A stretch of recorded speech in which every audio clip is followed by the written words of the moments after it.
this river looks like it could have issues. So I need to get myself right down in a low gear, and I will engage my cross locks. Cross locks give equal power to all 4 drive tyres at the same time. Essential in conditions like these. I'm wary of that big, it looks like a big deep hole over the other side.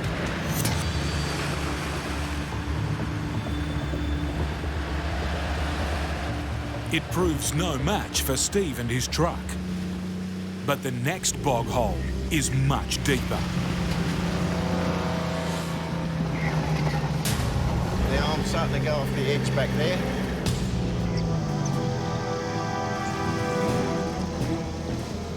Come on, truck, come on. Got a massive pile up of dirt back there under my...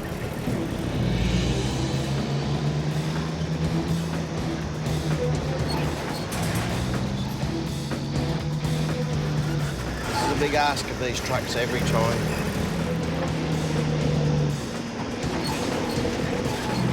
My big worry is when that drops down in the hole that it doesn't fall over.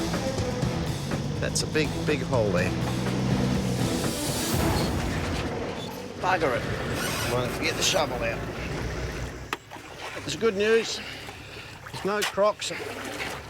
The dog enjoys being bogged. Out here, it's up to Steve alone to find a way out.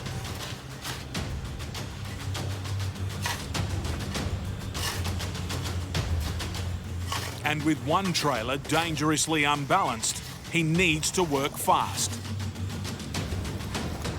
That is starting to be a bit of a scary angle. That's my concern, that this trailer doesn't fall in there and fall over. Luckily, he's got an escape plan. I'll let a bit more air out of these tyres.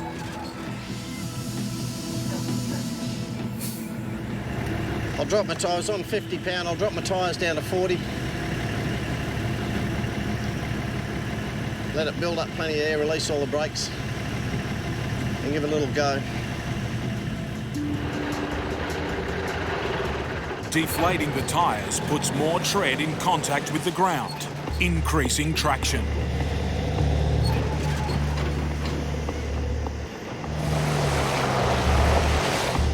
Still not enough. If you get the second one up straight enough, I could unhook it. Take 2.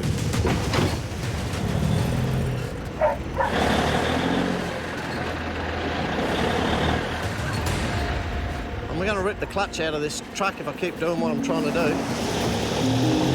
All of what that engine's giving is going into the ground. Something will break.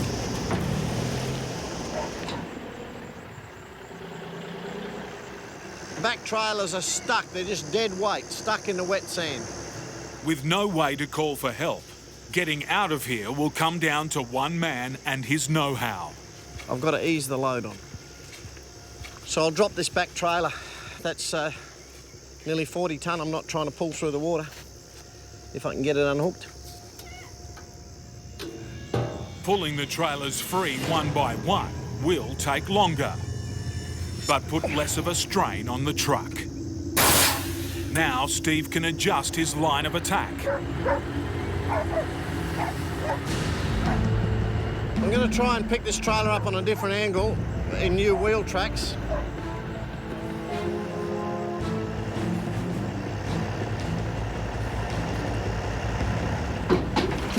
But he's doing more harm than good. This trailer is sliding down, down, down into this hole. Time for a helping hand.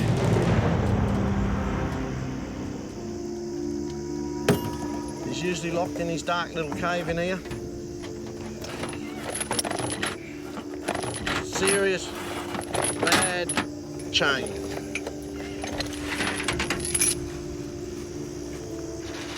It's my last little go. Steve's last hope. 5 metres of heavy-duty steel. The advantage with a chain is you can pull up some drive and take up the weight and just give it a bit of a yank forward.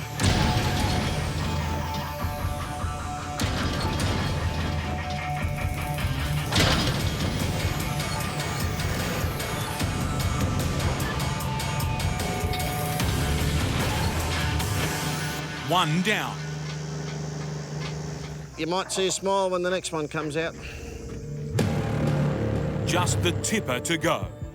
To be fair to say, that last trailer was difficult. This one's dangerous. Hit the steep sides of the bog hole, and this rescue attempt could be all over. I've seen tippers fall over in mud holes like this. It will just go plop on its side. There's one other option. It's trying to pull it straight in the hole. I've got to pull it in the hole so it stays level. Rather than go around the water, go straight into it. Here we go.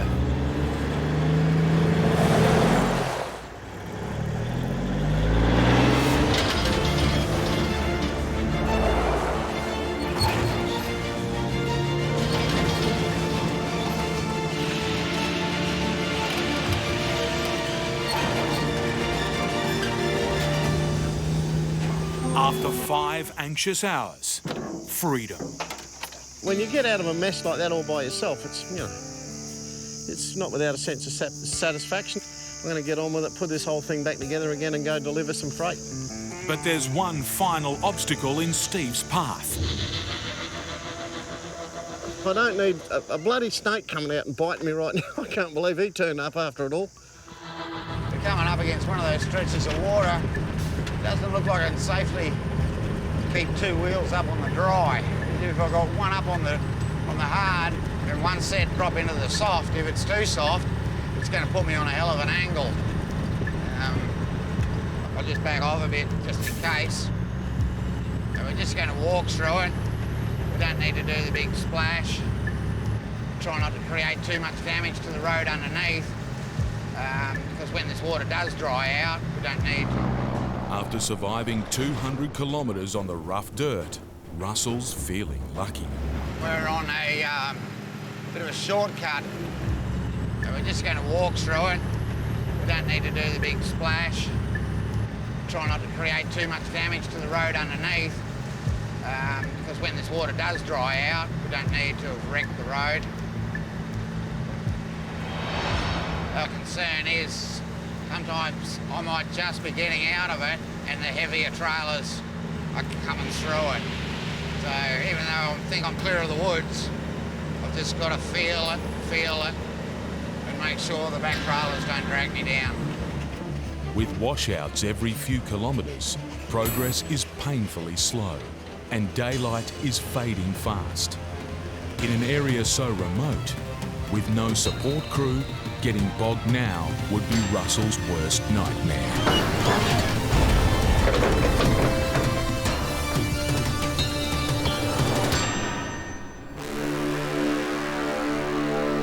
The road has collapsed underneath the 25-tonne crusher. It's listing badly into a deep hole. Just struck a bit of a disaster here. We were holding a fairly good line, but the front of the second trailer's just fallen into a soft spot and she's laid over on the side. Just running a couple of ideas through my head at the moment as to how we're going to pull it back up. Russell's out of radio range. He's alone in the middle of the desert. With his livelihood turned upside down, for Russell McDonough, this is as bad as it gets.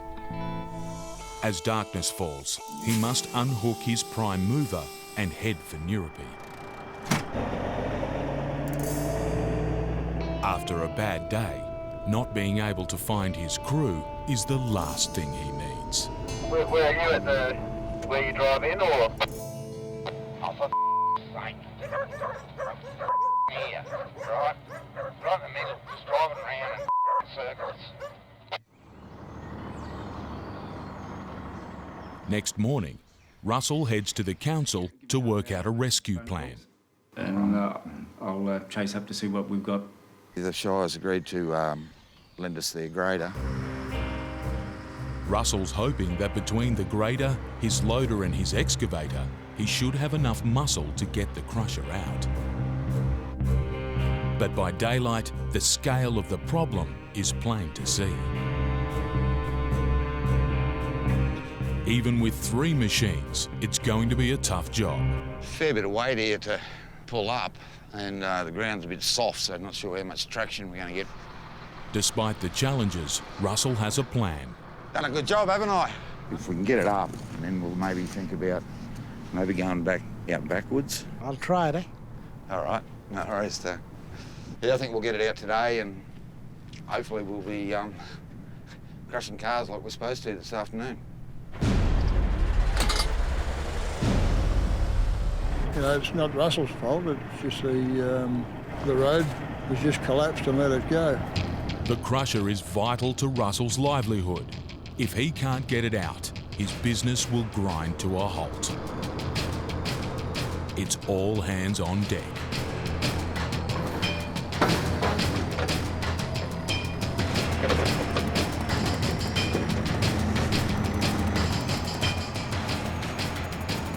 First, Russell moves the loader into position to push the car crusher upright.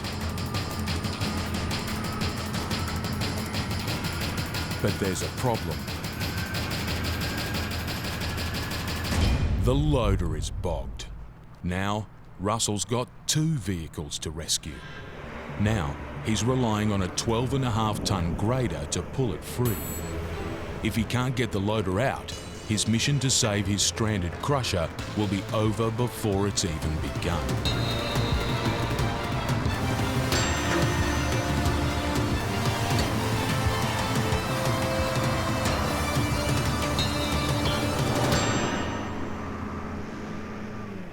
While the loader's free, he couldn't have picked a worse place to get stuck. It's still soft here too, eh? Yep. Yeah. Only just looks dry. It's just like soup underneath. It's a water course, and the water course is coming through here. An underground river and weeks of rain have made this the bog from hell. It's time for Plan B. The grader will skim mud away from under the crusher to make it easier to lift upright.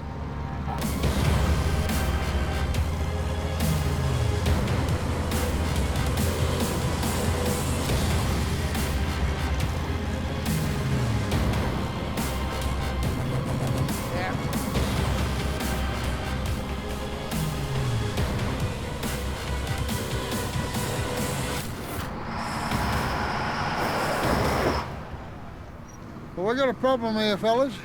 Now the grader is stuck. This Outback crash is fast becoming a pile-up. Russell's running out of options. He decides to risk the loader one more time.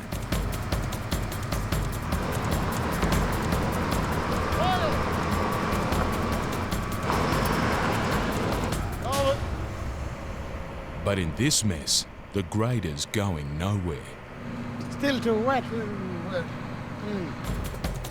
Time for Plan C.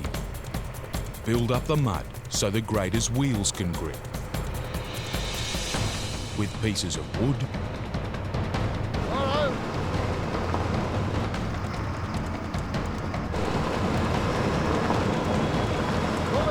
tree branches,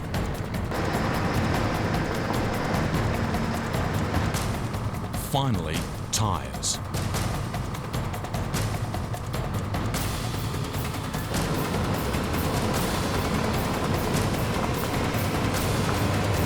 Nothing's working.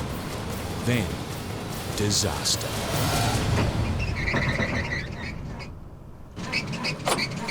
The grader gives up the fight altogether. Now the crusher and the grader are bogged to their axles. After 30 years of driving trucks in the Outback, this is turning into the fight of Russell's life. Normally I'm the person that people turn to when they want a tough job done. So I'm the one that sort of got it in this position. So I reckon I should be the one to get it out. The whole job rests on Russell's mechanical skills.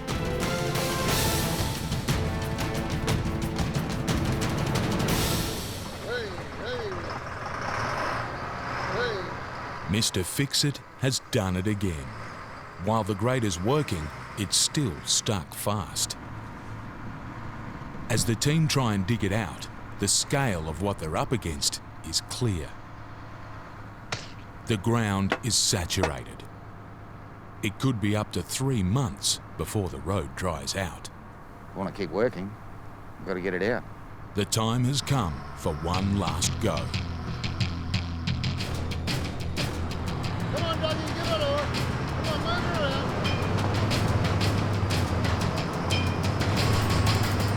Hey, God, get up, man. Come on. Come on.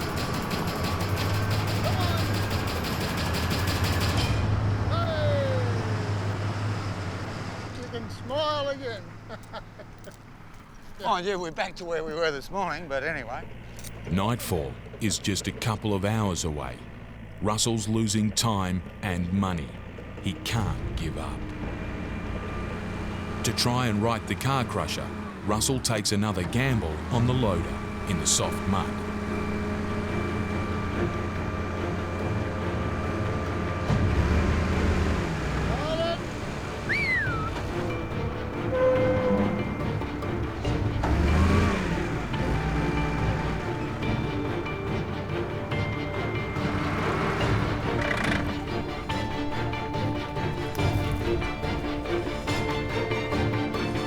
But the Outback nightmare goes on. The loader is stuck again. We've never had something like this happen before. This is First thing we've got to do today is get this loader out of the bog that we're in. If Russell's to stand any chance of escape, Remember, if it's chain breaks, just don't be in a position. No. he must recover the bogged loader.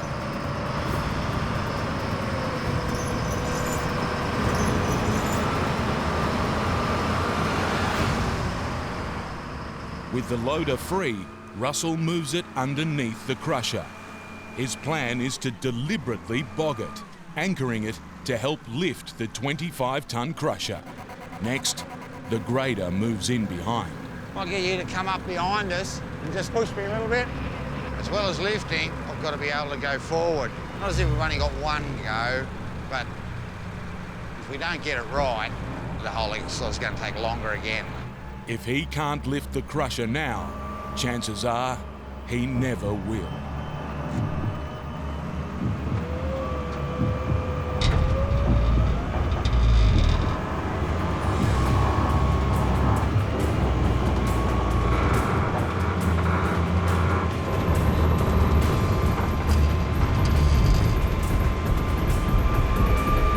Dougie's gone down. Even with 30 tons of muscle, Stop him. the crusher is going nowhere. And now, 2 machines are dug in hard. This is trucking hell.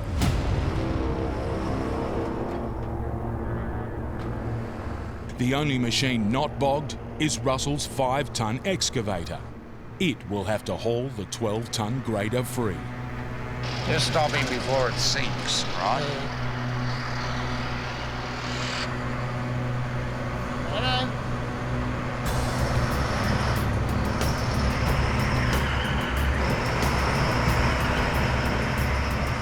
But the grader's only going one way, deeper into the dirt. Russell's team has no choice but to dig the massive machine out by hand.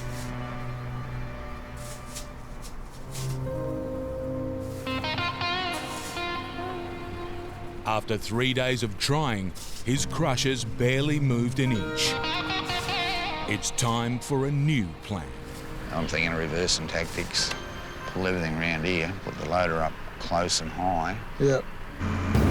Instead of pushing, Russell wants to pull the 25-ton machine upright. Just short. He's called in every vehicle he can lay his hands on. Deliberately bog this thing so it anchors the vehicle. Then when we're ready, I'm going to winch. If this doesn't work, the crusher will be stuck here for months until the road dries out, breaking Russell's business. It's do or die.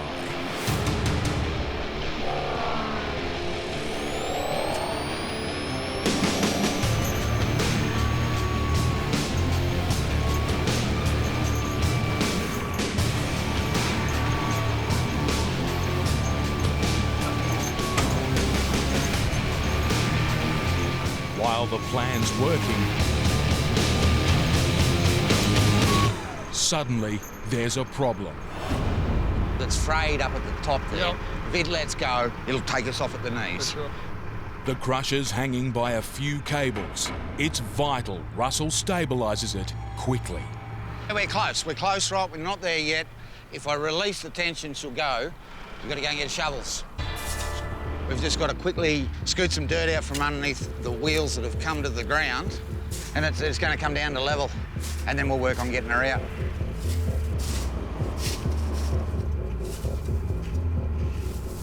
You getting daylight there now, eh? I can see the axle on this side. Finally, the wheels are dug out and the crusher's stable, but it's still stuck fast. After 3 days going nowhere, the pressure's growing on Russell. We're effectively 2 full days behind schedule. There's also trucks waiting on us. There's other communities waiting on us. It's not a nice position to be in. Next, he wants to get the crusher onto a more solid footing. We're going to get dug just to try and move it just a little bit. Just see if we can get the axles to sink down and get it to come to more level. A single chain will pull the 25-ton machine. If it's to hold, the grader must pull slowly and smoothly. If the chain gives way, it could seriously injure one of Russell's crew.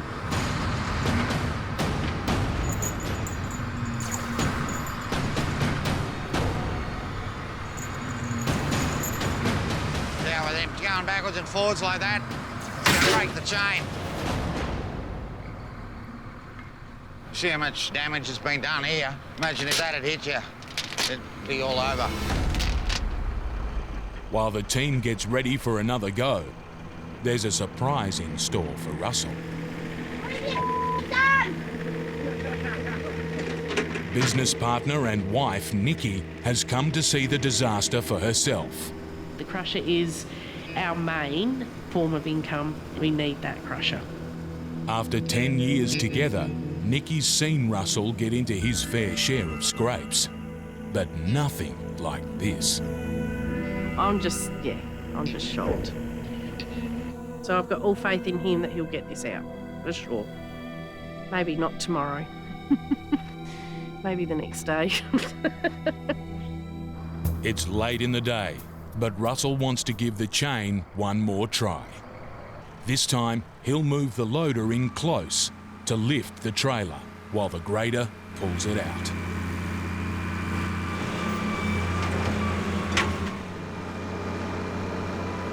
But it's the same old story. The loader is bogged again.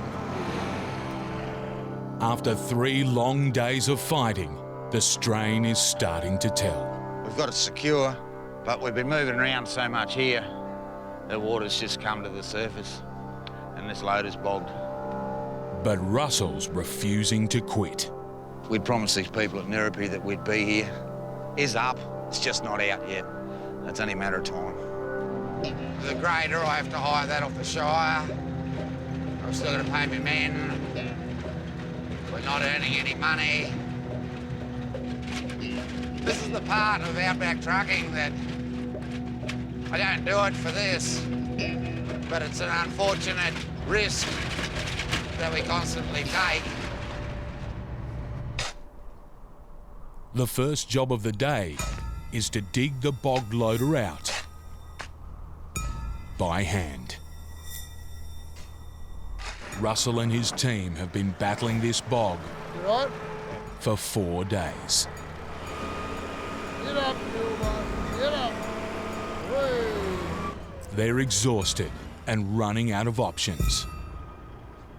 If he's to rescue the crusher, Russell needs a stroke of genius. The 25-ton machine is built to take its own weight. These legs that we built on here are for lifting the crusher off the trailer.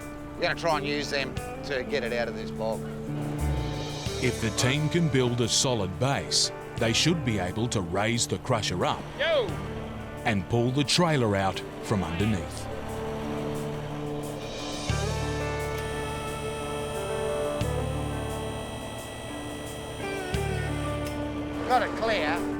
The crusher's up. Now Russell wants to try and pull the connecting or dolly trailer out from under the load. Feeling a bit hopeful. I hope that it comes out. It's a vital test of Russell's plan. If he's wrong, he's out of ideas.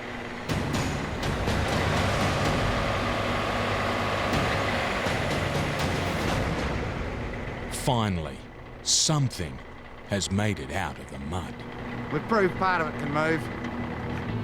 He'll throw a little bit of enthusiasm back to the boys that I'm not just a complete nutter. We're progressing, just a bit at a time. We will march this thing out of here. Today, we're going all out. This is it. If it doesn't happen today, we're going to have to just get what gear we can out of here and leave behind what we can't get out. Failure today will mean abandoning the crusher, Russell's pride and joy. And all the time I've been doing this, this would have to be my biggest disaster as such. Once again, the plan is to raise the crusher up onto its legs, freeing the trailer underneath. But it's a risky operation. Biggest danger is when we go out, we bump one of the legs. It could bend the legs and fall to the ground. It's a gamble Russell must take if he's ever to retrieve his crusher. At any point in time, if you see that trailer going to touch that crusher, you stop both of us. Right on.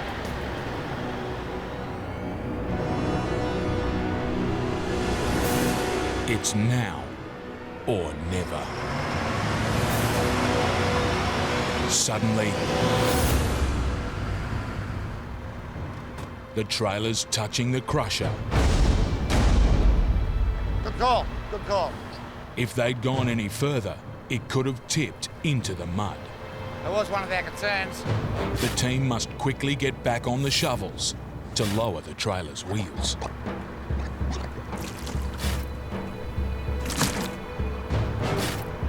Finally, they're ready for one more try.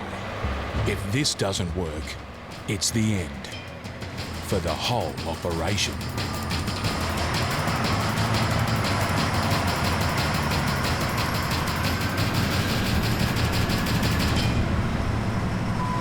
About time. I'm ecstatic. That's a big step. We've been taking little steps, little steps, little steps. We just took one big one. Next, Russell backs a heavy-duty trailer underneath the crusher, ready for one final effort at pulling it out. After everything he's been through, it's one of the biggest moments of his career. This is it. We're going to get this crusher out.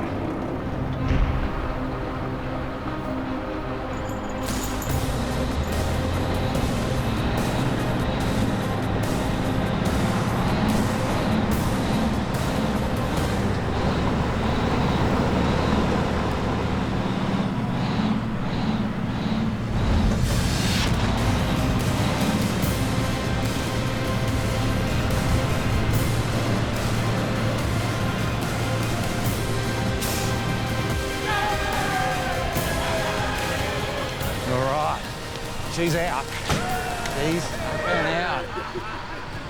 Nice and wet in there, so gonna make it a bit of fun. Left hand out!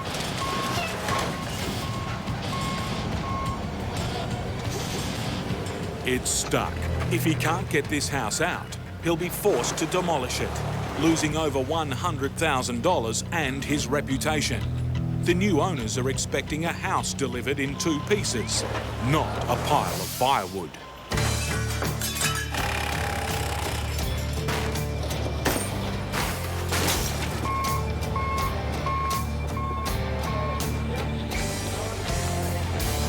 Yeah, you're gonna have some fun getting these trailers under. Part of the game, I suppose. These purpose-designed house-lifting trailers are worth more than $500,000 each. Their hydraulics allow the trailer to lift and slide into position with incredible precision. The trailer wheels can be steered independently, but the high-tech capabilities are no match for this mud. Shane needs to figure a way to get the truck out. Come on here, them tarps off, heap of styes. I'll suck this up, suck this truck right up. Build a heap of styes under it. His plan? Build a platform out of wooden blocks. Then use the trailer's hydraulics to lift the truck up. Come along.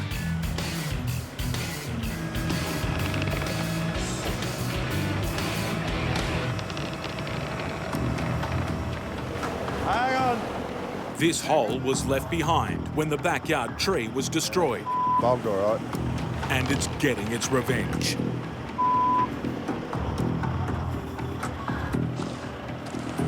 Make sure everything's tight. I'll see if I can drag him back a bit here. Slowly, they lift the truck out and away from trouble. Put the legs down on the trailer and suck the truck up. At last, something to smile about. It's all a bit better. It'll be better once the house is out on the road. It's a long way off yet. Now to back the trailer into position under the house.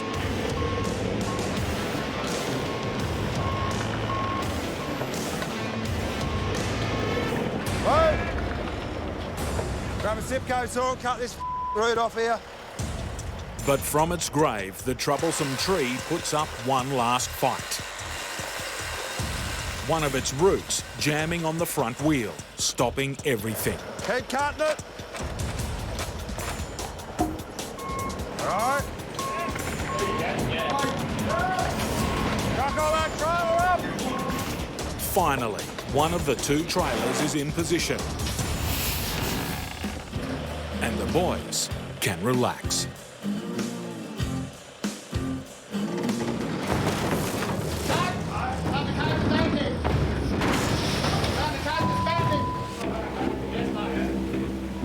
Couple more falls down that other side. Crash some styes off, run out here underneath the barrows, out to the outside. The trailer must be repositioned. Right.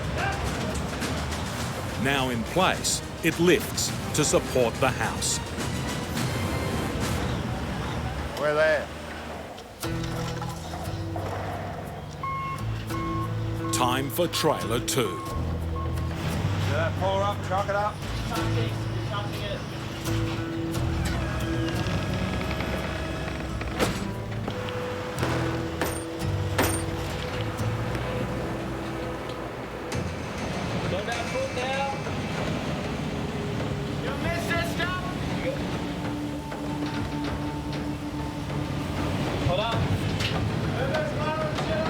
Far off now, so getting closer.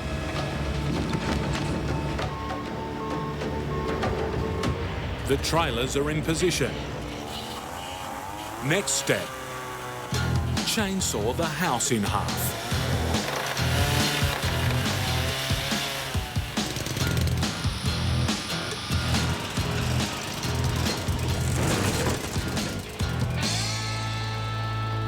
One challenge down. Pack everything up.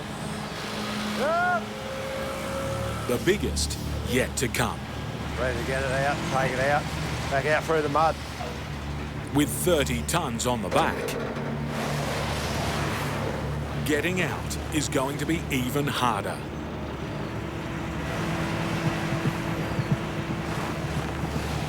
But Shane's got a trick up his sleeve. Corey, come drive this excavator.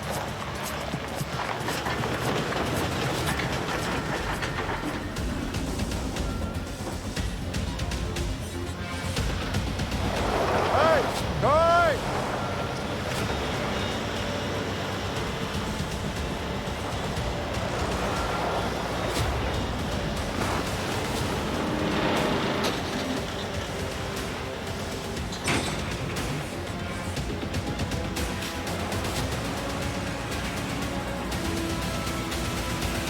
Hey, hold there for a minute.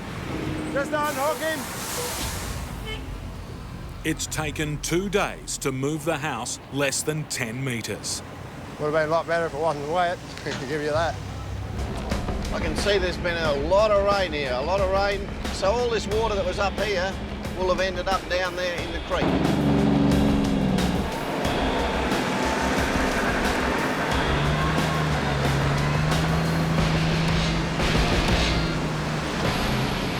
If it was all good still, I was just going to keep on pedalling because I can see a bit of cloud around and I want to get through that bit of black soil today if I can. Over.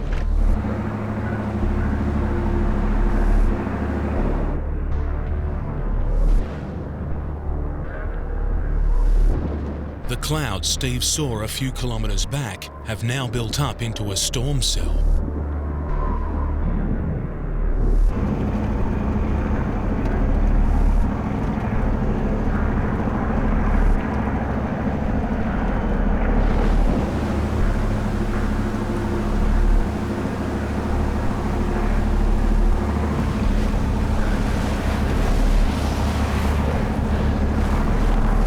Steve's truck is 50 metres long and weighs over 100 tonnes. Without a good grip on the road, it's madness to continue. I just started to slip sideways. I can see the tracks where a Toyota's already come up here and slipped sideways. So I've just pulled it up. I'm not bogged, I'm not leaving any marks on the road, so now's the time to stop. I'm on the edge of a thunderstorm. With a bit of luck, it'll all be gone in an hour. This is what happens. We're here. We can only do what we can do at this point. But anyway, we're committed now. There's no turning this thing around here. The rain has stopped, but the road is still a bog. To make matters worse, Steve has a slow leaking tyre that he has to change. At 60 years of age, he could be comfortably retired by now. Instead, he's stuck in the middle of nowhere, with clients calling him up wanting to know where he is.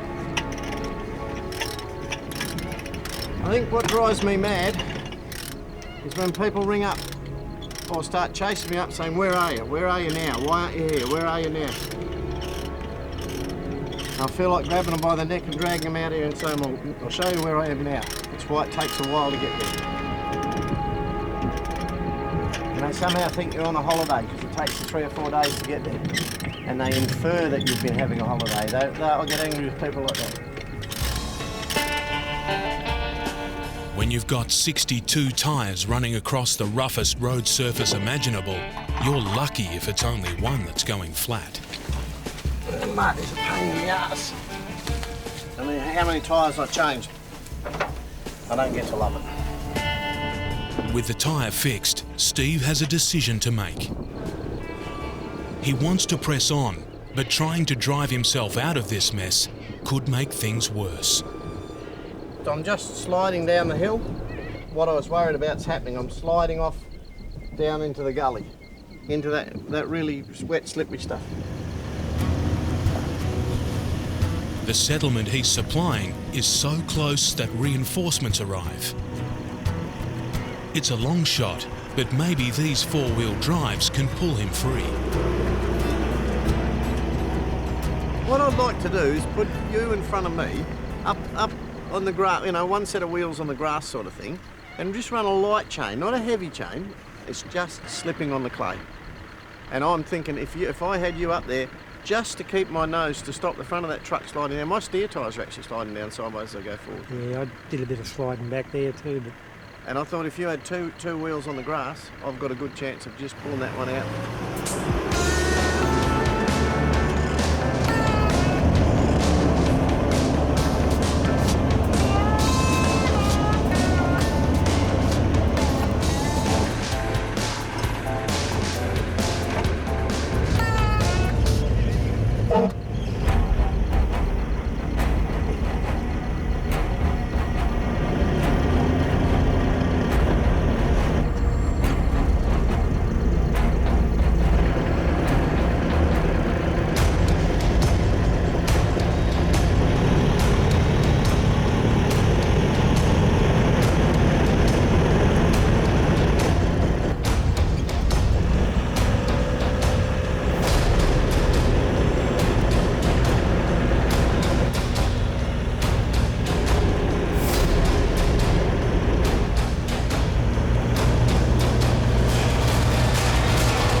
should have stayed where I was.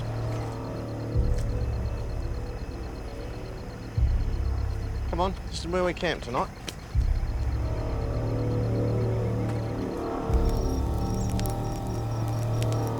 For the sake of an hour or 2 hours in Perth last week, I wouldn't be here now, I'd be in Columbaroo. And that's so frustrating, knowing you've got this window and it's narrowing and narrowing and narrowing, and then you get to within 200 kilometres of your destination and you're bogged. But anyway, that's hindsight.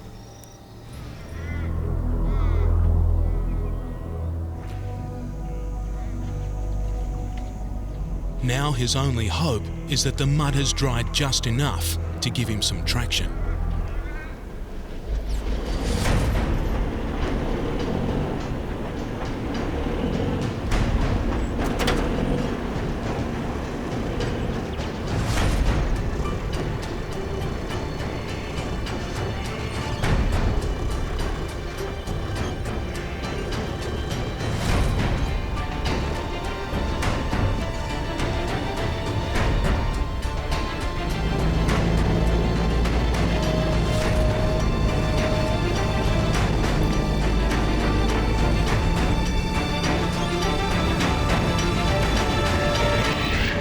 It's drying out by the minute.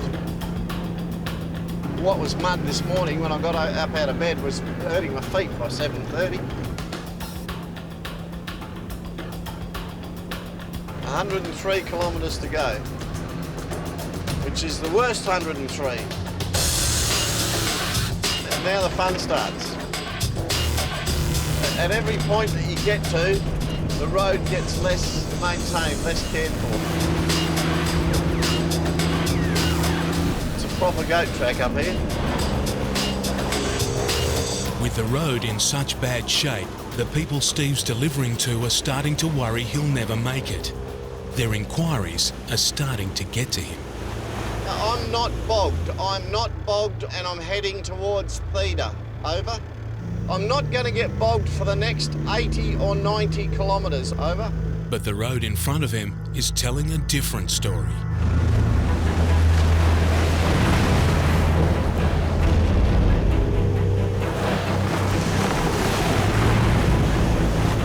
People are running around like chooks with their heads cut off. It'd be good if everyone had calmed down and just let me do my job.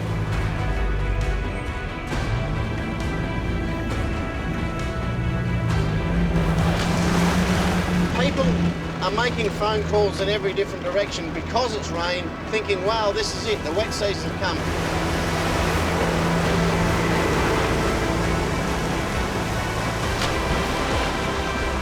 All of those people that want this road train to get there know that I will be out here doing whatever I've got to do to make it happen. I won't stop. I'll drive this road train in there, I'll deliver my freight and I'll drive the thing out. I might need a bit of a hand at the end, at the last little bit, but that's the way it goes. But Steve will need a hand much earlier than he thinks. Over the next few kilometres, the road gets progressively worse. Much worse than he anticipated. It's starting to get a bit serious now. Finally, the mud gets so deep, he just can't continue.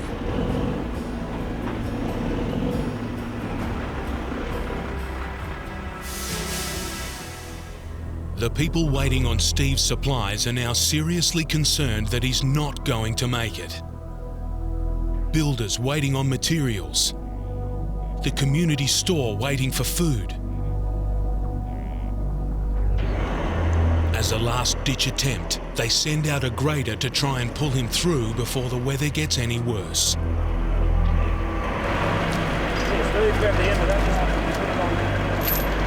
They're going to use a chain to try to pull him out. There's a real risk it won't be strong enough, but it's the only chain they have. It's a dangerous job, but it's Steve's last hope.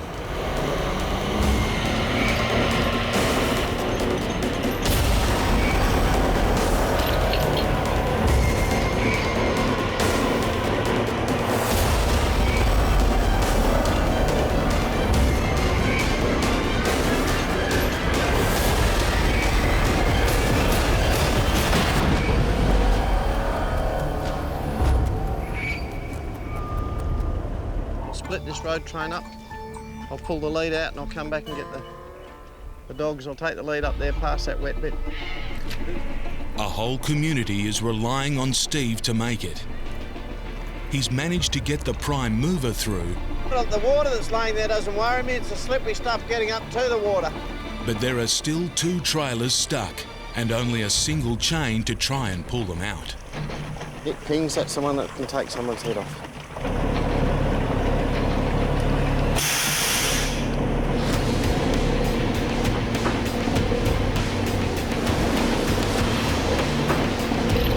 Steve's already snapped a chain doing this. If he doesn't get this right, he'll break the only chain he has left.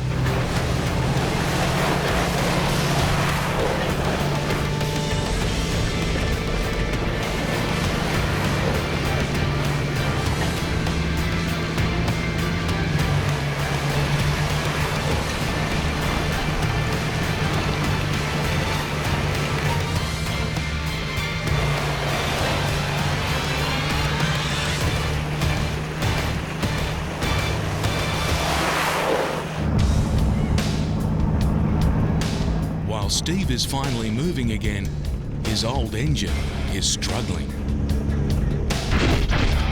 Make a few noises in the clutch. And the road ahead isn't getting any better.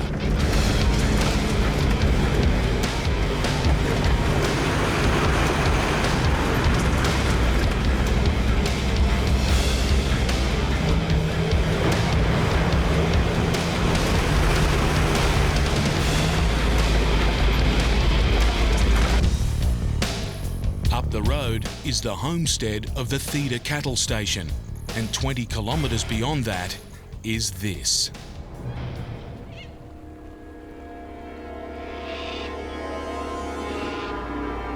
A notorious black soil bog hole, twice as long and 10 times as difficult as the one he's just beaten.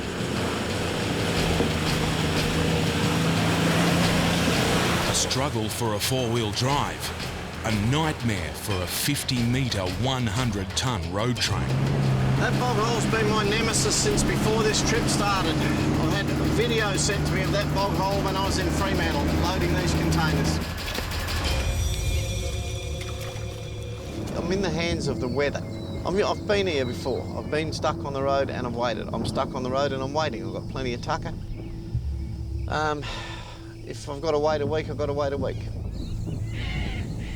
If Steve can't get through this way, he'll have to risk turning back and take his load the long way round to a port, where it can be shipped to Columbaroo. And the retreat plan will be to Wyndham, offload on the wharf and barge it in at a later date. There is a barge leaving Wyndham next Tuesday or Wednesday, but it's already half loaded. The barge can take 40 tonne a time. I've got 60 on here. It would mean 2 trips. It would mean the increased cost of me trucking this gear back to Wyndham and get it on a barge. The pressure's on to persevere and go the way he'd planned. But it all depends on the condition of the bog hole. And have a look at this horrible end. Where's the shittiest bit? If it doesn't rain, and it's not going to rain for the next few hours, I'll give this a go late this afternoon. While he waits for the bog to dry off, Steve turns his attention to another concern. His 18-year-old engine has been leaking oil the entire journey and may not be up to dragging 3 heavy trailers through a swamp. It's like praying to God every morning, the Kenworth prayer.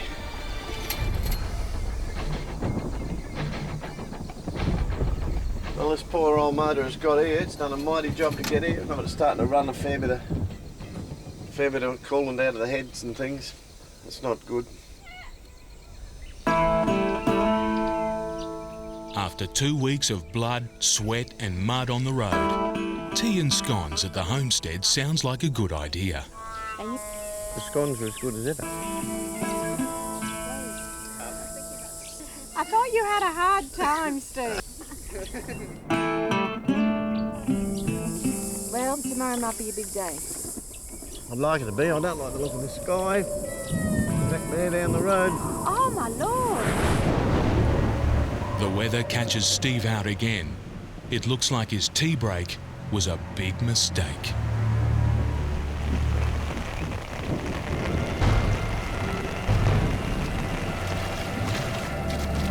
I came out here a little bit earlier, a couple of hours ago. It was hot. This was dried out considerably. There was just a little bit of water on the right-hand side. I went back to the station and had a cup of tea and scones, and I should have stayed here and done the grading because my window is only early in the morning. I can get a window in the morning of a couple of hours. I'll have to grade that then let it dry out to the next day to attempt to get across there. So what my cup of tea and scones cost me is a day. It's soul-destroying, mate. It's soul-destroying.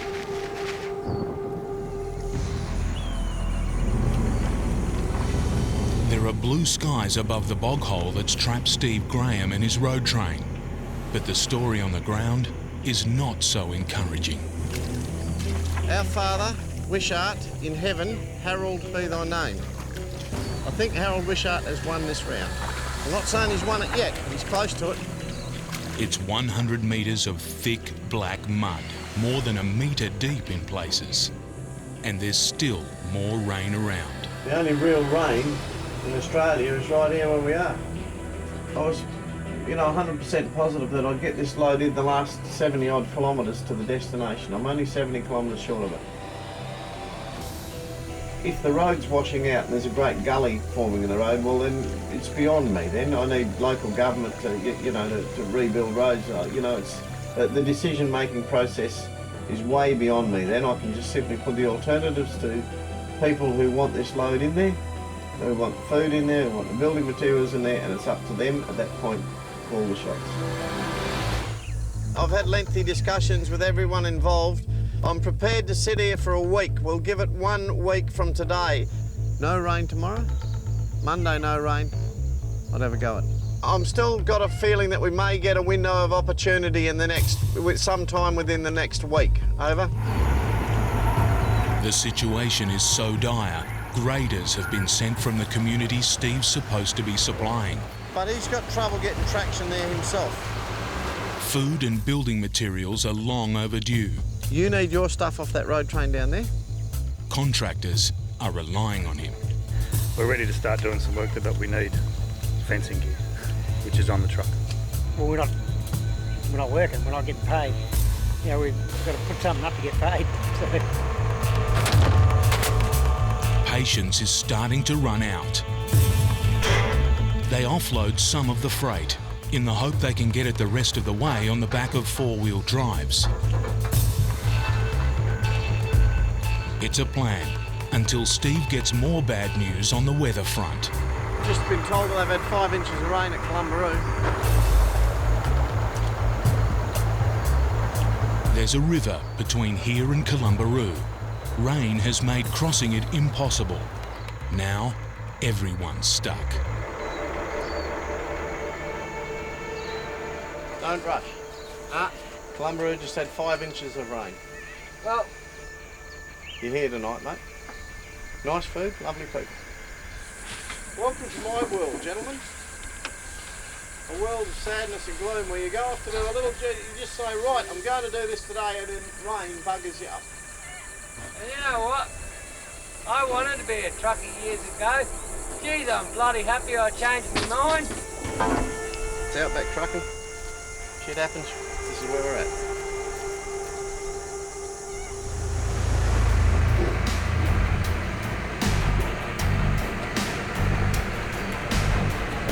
With work on the hole and the sun drying it out, Steve's ready to risk running his road train at it. In a few minutes, another couple of little tidy-ups, I'd be able to get my prime mover at least to that big clump of dirt there. At least to that point there.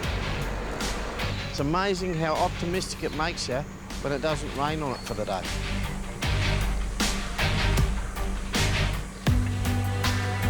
As you may see, coming back over the ridges up here, there's more cloud coming in. So if it rains again tonight, that's the end of the story. There's only one way I'm going, that's ahead at this point in time.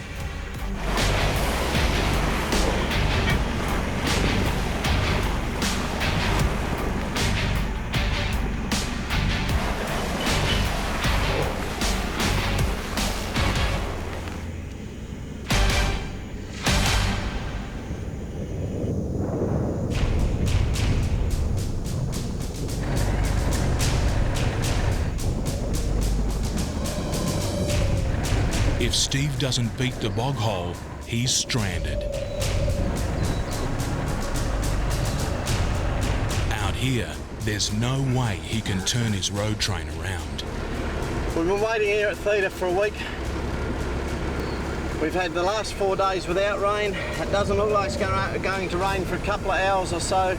We have this one small window that we can get across these 2 bog holes here and to the Carson River today. Once I turn north, I'm committed. I've got to get into Columbaroo, and if it rains behind me, my only way out of Columbaroo is barge the thing. Steve's decision is crucial. Left to take on the bog hole, right to try a much longer way. So we're going to give it a go. Going to turn left. The minute I turn this corner here, I'm committed. And I'd dearly like to turn right, but we're going to turn left.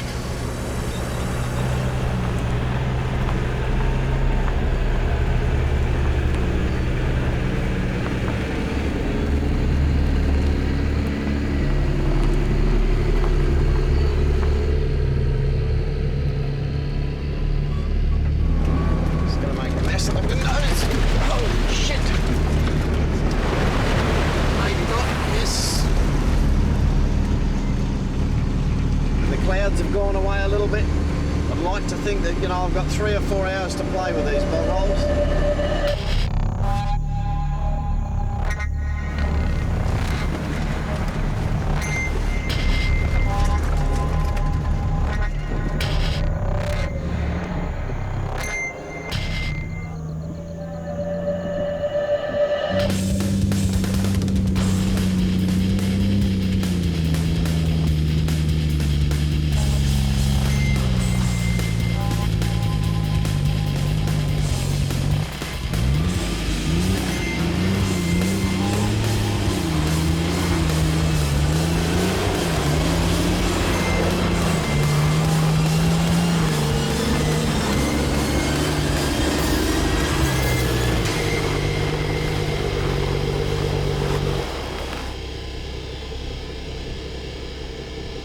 Steve's stuck halfway, but he's not defeated.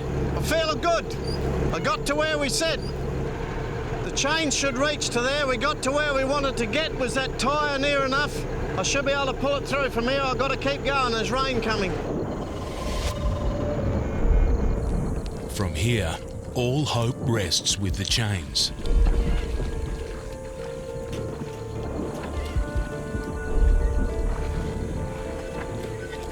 Hold it there, fellas.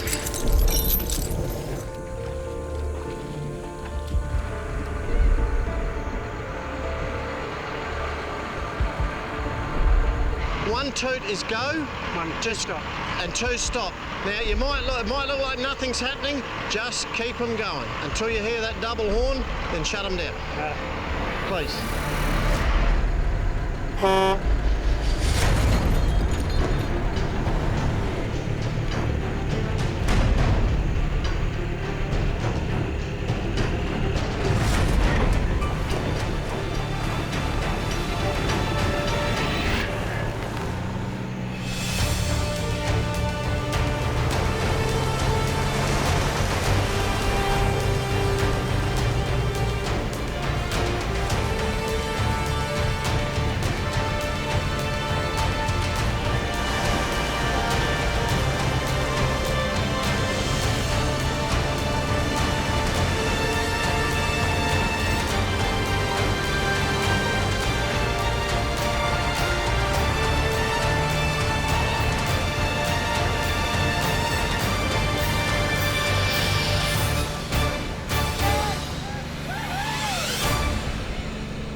But I haven't got him now.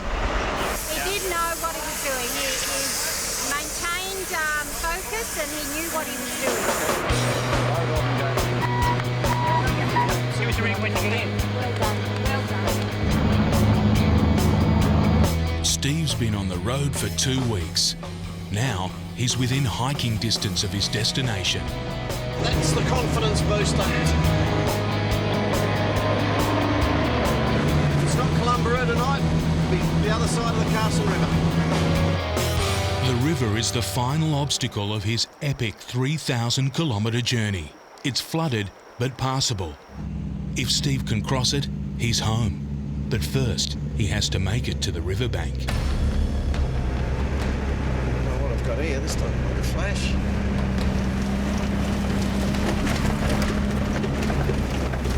This stuff doesn't flash at all.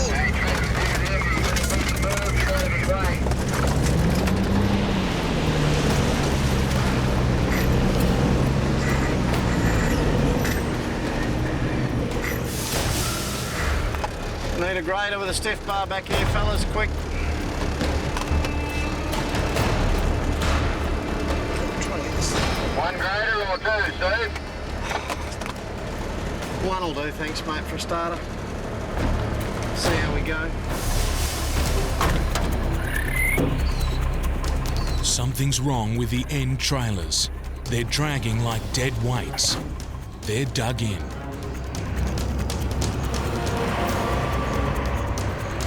The graders are Steve's only chance.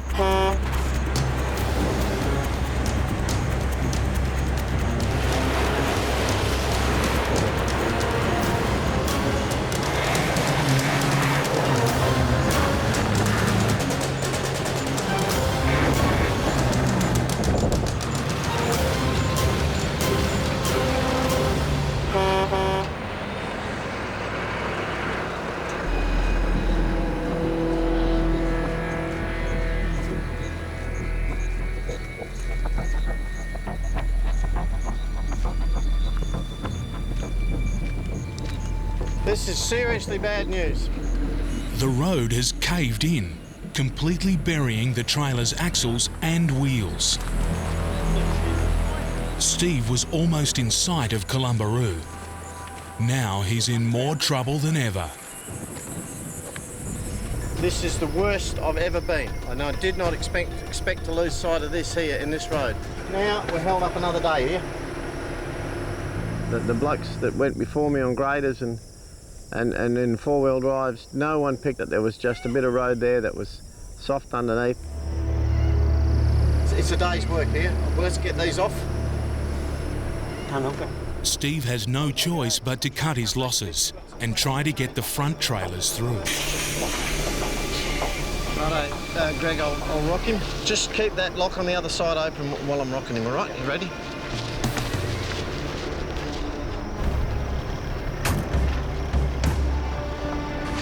Let him go, let him go. Go!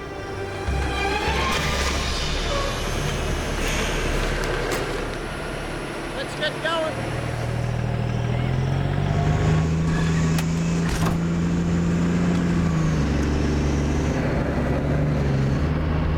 This is a setback that I really and truly didn't need.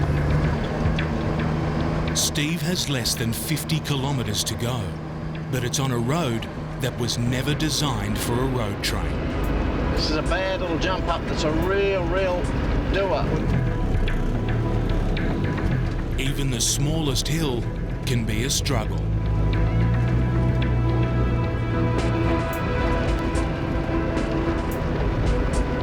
It's one of those trips, you just got to bow your head, it'll be over, you know? You just got to keep on attacking it. Finishes, the next trip's a good one. This is a bad trip.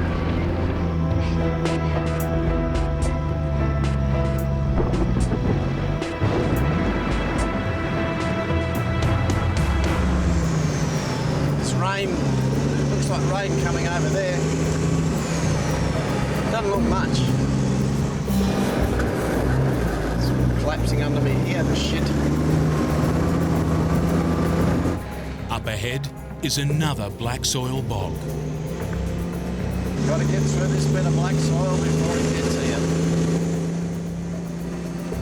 Without his back trailers, he's lighter and shorter. Here it is.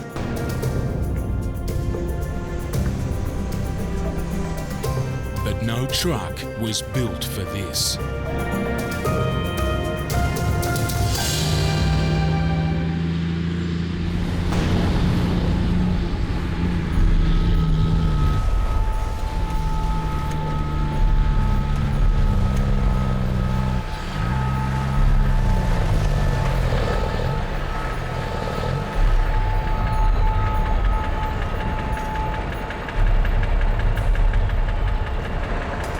This black soil is thick, deep clay that sucked each of his wheels deep into a groove. Once again, the graders from the community come to his rescue.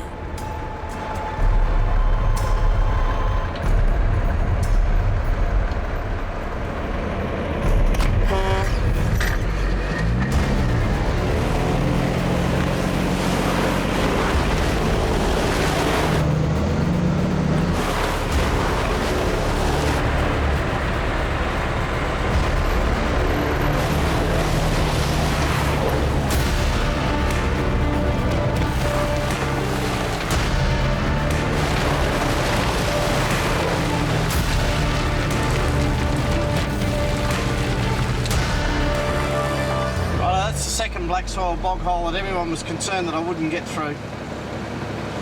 I got through that all right, but the drama is I've got 2 trailers sunk out of sight back there. I've got to get this one in, get it unloaded, get back there. To do that tomorrow morning, I need the rain to hold off.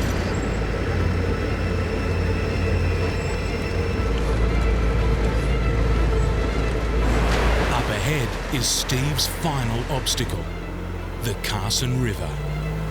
If it doesn't pour with rain here, we'll get them in tomorrow. Or halfway in or something. I just got to hope the rain holds off. It's flooded but passable. He needs to get to it before these showers turn into storms and crossing the river gets too dangerous.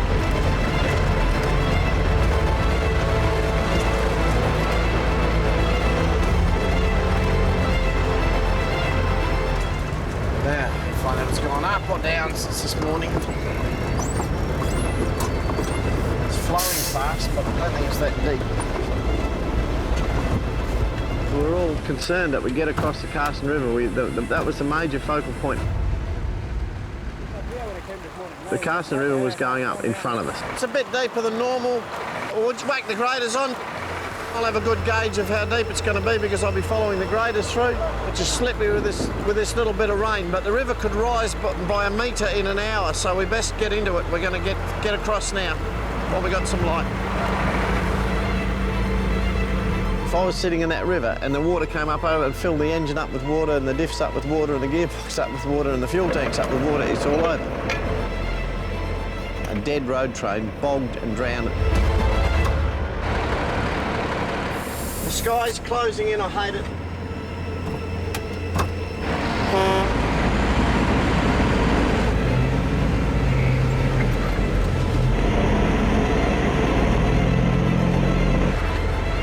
You don't park your truck in the Carson River for a night.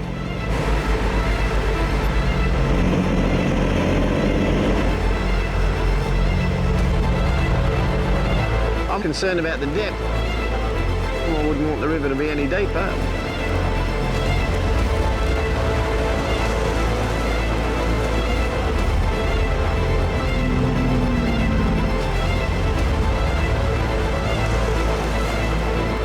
I could hear it running through my radiator. Just got to be through it quick.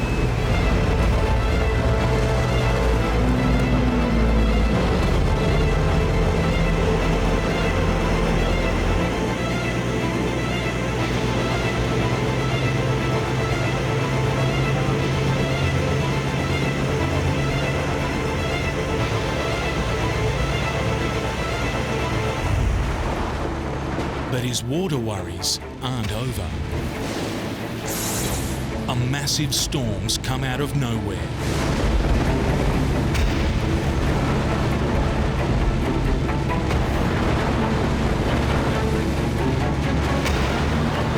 This bloody thunderstorm. There's no way that this shit was on the weather map this morning.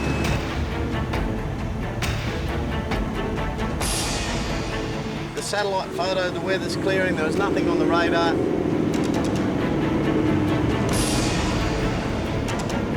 If you're going to be out and about in this part of the country this time of the year, you're going to end up driving through a thunderstorm, whether you're on the bitumen or on the dirt here. It's just that out here on the dirt, everything's covered in mud, your feet, your hands and all the rest of it. It's no fun. Well, what about that black soil spreads on the last creek, just before we go in? Well, I don't know. How deep was it? Well, the whole centre of the road, no one's been using it. You know where it walks out going down into that creek where the swimming pool is on the right. Pretty bloody slippery. I'm trying to get in there before it gets too wet. See, it's dry. It hasn't rained here. It's dry under there. There's a bypass round the back road. No, I won't go there. Just get, yeah, I've got to get in there, you know? Yeah, righto.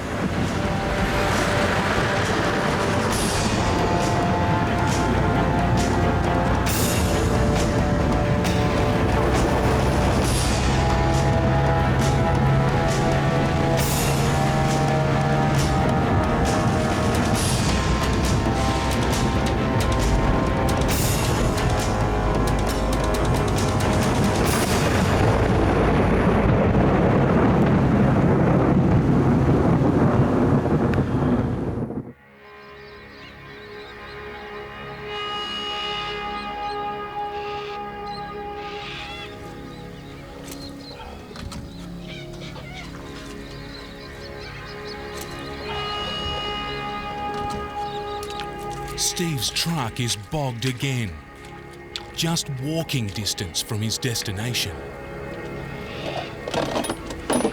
I've got 2 trailers back there. Well and truly sunk. We unhooked 2 and left them there to get the food and stuff in. It's a setback. If it really and truly rains and the wet season sets in, they'll stay there for the wet season. That's a nightmare. The worst bog I've ever heard of was a bloke called Noah, and he was 40 days. It just, time goes. You just got to relax and just do it steadily. By now, he's used to waiting, but not everyone understands what Steve's going through. There are people involved who would have no idea. If you said it's hard, they think hard's going to the cricket on Sunday and the sun's on them.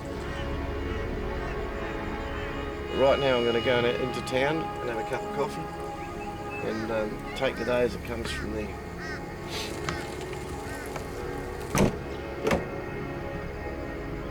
This is turning into a bit of an epic one. This is definitely an epic one. Nightmarish. Yep. I'm feeling good about it. What about you? I'm feeling good about it. Righto, you're the man. If you're feeling good, I'm good. Righto, mate, we'll do it. I'll hold up the stiff bar. You be doctor, look. Up, no, other way. Hook upwards. That's him. You got him, brother. You got him.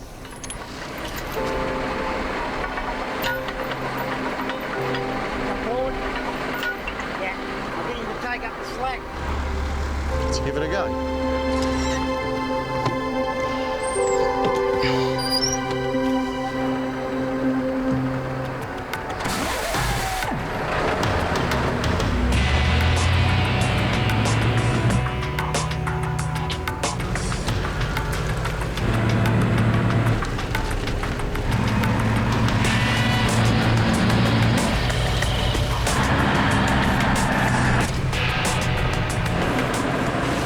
Everyone's pretty happy.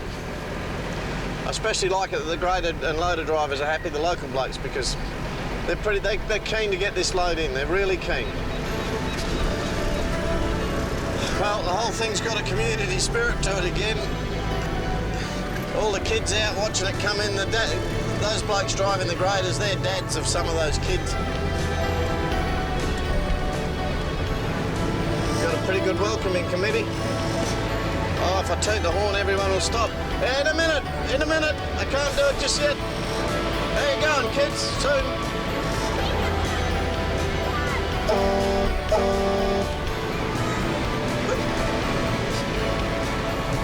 The kid's got a toot, but Scotty stopped us. So ready? 1, 2, 3. One more. Look out, Devil Dog coming. Devil Dog. I'll drive into town by myself and go for glory.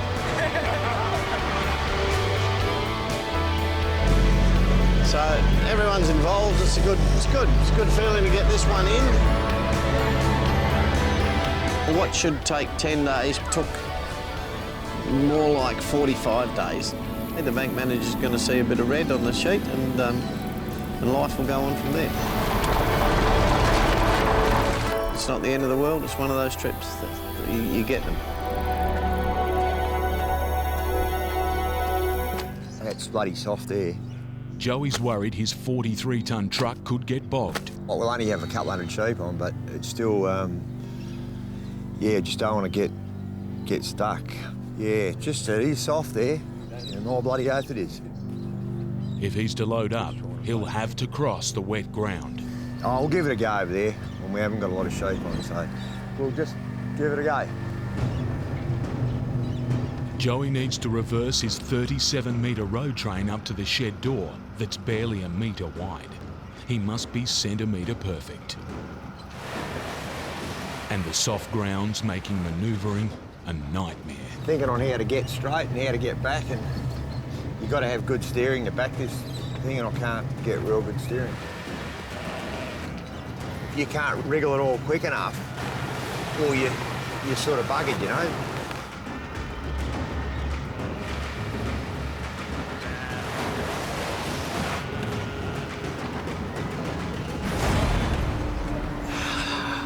Shearing sheds. I really got to go right down there to get straight, and I can't. We've got to go over a bit bloody more. Nah. Have a look at that. You don't mind mucking around, or do you? I just don't like getting bogged, eh? No, I'll just try and wriggle it a bit. I'll just have to go forward and wriggle it a bit more.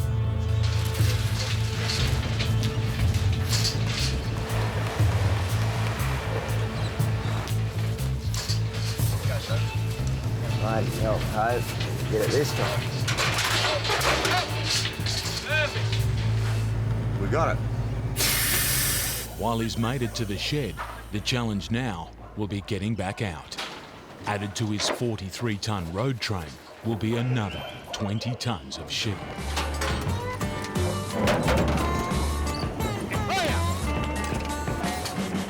It's an exhausting job. You've got to be pretty fit. If you're not fit, you'll get found out pretty quick. And a risky one. Sheep, to me, are more dangerous because you've got to be amongst them. I've been much more knocked around by sheep than cattle. Sheep are pretty cunning too, you know. Now he faces the toughest part, driving his truck across a minefield of sodden ground. Yeah, f***ing wet. And his truck's 20 tonnes heavier than when it arrived. It's a bit of an obstacle course around here. Getting bogged at his first stop of the day would be bad enough. We'll just go straight up there and near that tree. Yep. But if the ground gives way unevenly, Joey's truck could roll. Life and limb are at risk. Haven't got stuck for ages. Joey's going to need all the help he can get. All sweet? Yeah, all good, mate. Oh, they'll be all right with that tractor in front. We hope.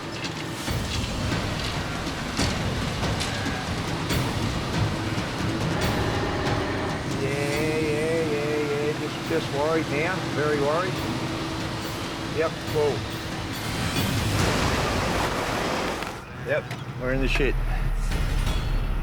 Yeah, well, we took a punt and it didn't come off. While he's putting a brave face on it, Joey's up to his neck in trouble. He prides himself on delivering, and every minute he's stuck is costing him time and money. I don't know, you just never gain time in this world, you just lose it. The problem is, the tractor in front isn't powerful enough to pull him free. Yeah, it didn't quite sort of cut the mustard, you know, so we're here. Escape looks impossible. You can't dig yourself out of this, you sneak it. Joey needs a miracle. This 12-wheel, heavy-duty monster tractor could just be the answer to his prayers. Well, if that doesn't pull us out with stuff. Yep. Just take it steady.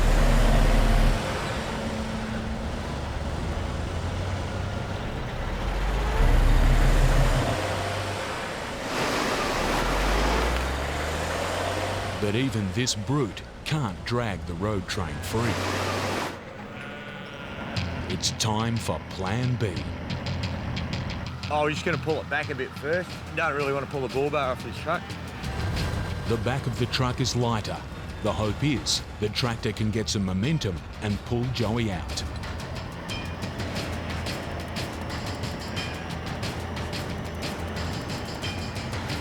The plan seems to be working, but there's no telling what damage is being done underneath the truck.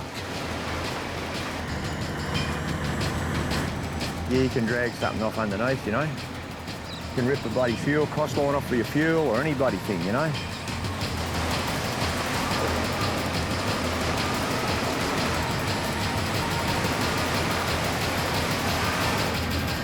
Out there, I reckon, mate. Hang on, mate. Hang on, whoa. This. While he's out of the bog, Joey's right back where he started. That'd be the fucking worst spot ever there. Yeah, I won't get through there, I think. There's mud in all directions. I reckon we're just going to have to take a punt and go that way.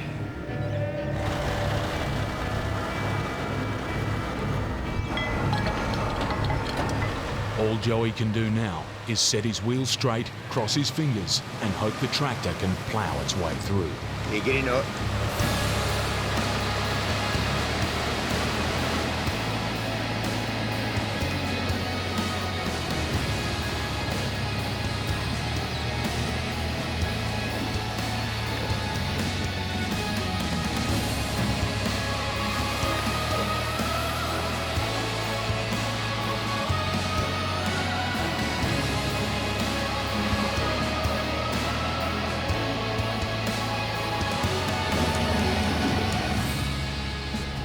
Going to drive very, very slowly if it takes me all day to deliver my freight.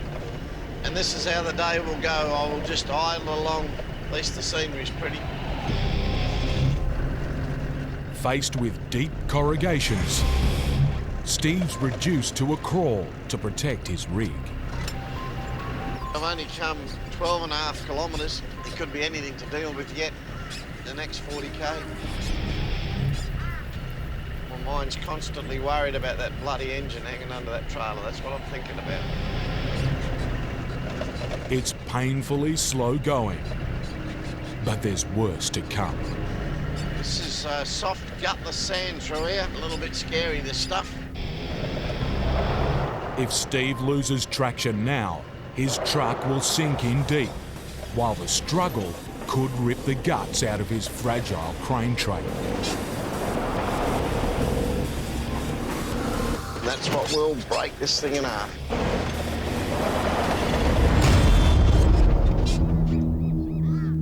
Steve's worst fears are confirmed. An ocean away from help, he's stuck fast. Getting out of a deep sand bog won't be easy. I'm not going to let my tyres down another 20 pound. If I can't get myself out of here with the tyres down at 20 pound, I need some serious help here. It's starting to get to be a hard day's work at the office today, I think. To add to his woes, Steve's blocking the only main route in this remote wilderness. And it's rush hour, desert island style. Yeah, go on, mate, sorry. So I'll get my tyres down, I'll try and get moving. Try and get out of the way, mate. Yep. Kids want a bit of chicken? Good chicken. The temperature's into the high 30s with 90% humidity. It's grueling work, but Steve will have to deflate every one of his 22 tyres, while the locals make their own escape plans.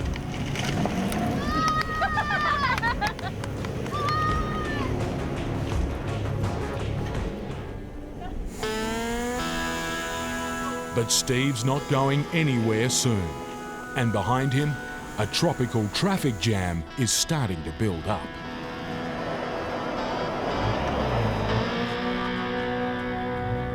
The last thing Steve wants is to cause problems for the people he's come to help.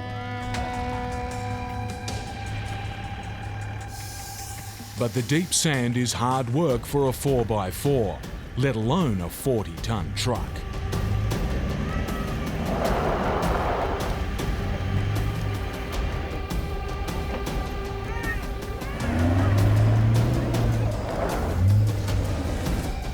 Finally, Steve's ready. The finish line is just 20 kilometres away. But this far from help, if he can't crawl out, it might as well be 20,000.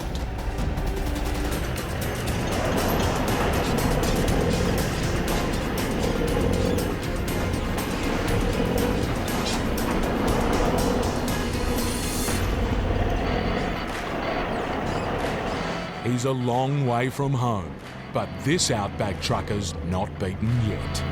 Dropping the tyres to 20 pound worked. It got me out of that bog hole back there. I was worried that whether it would or it wouldn't, but it did.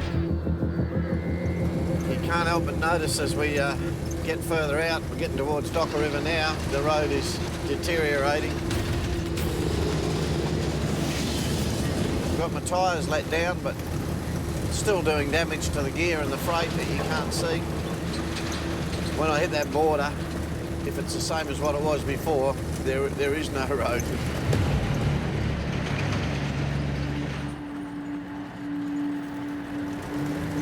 It's no man's land. The road's been turned into a riverbed. To make it across, 53 metres of truck and trailer must be ready for a brutal ride. I better go and see, make sure that everything's nailed down properly on this load before I throw it at this lot up here.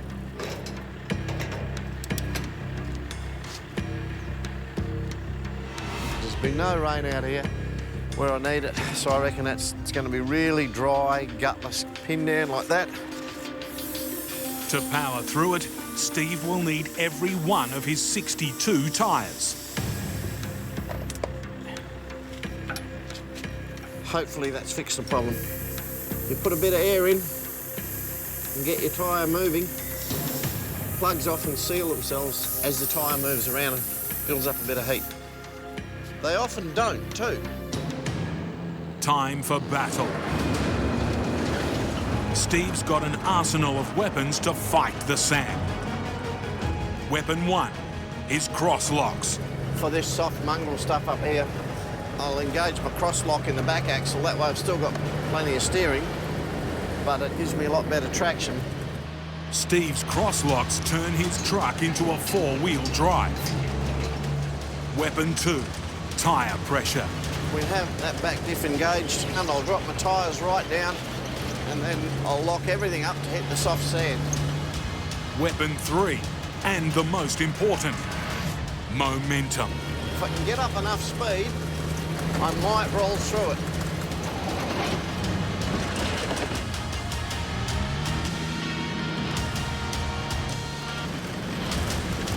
I need to see my line and I need to see my track. But then, something he didn't want to see. Come on, get out of my way. Other road users. Get going. God, I can't stop. These idiots are in my way. Steve's forced to slow down. Yeah, I'm going to punch whoever's there fair in the nose. Shit, we're losing traction here.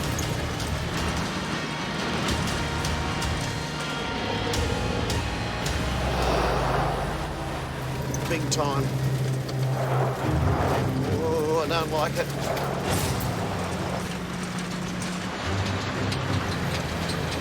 Come on, old truck. Come on, old truck. You can do it. Gee, I might get lucky. I might get lucky.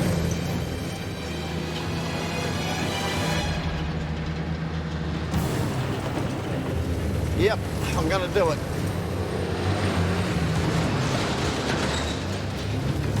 Well, there you go. Thank goodness for that.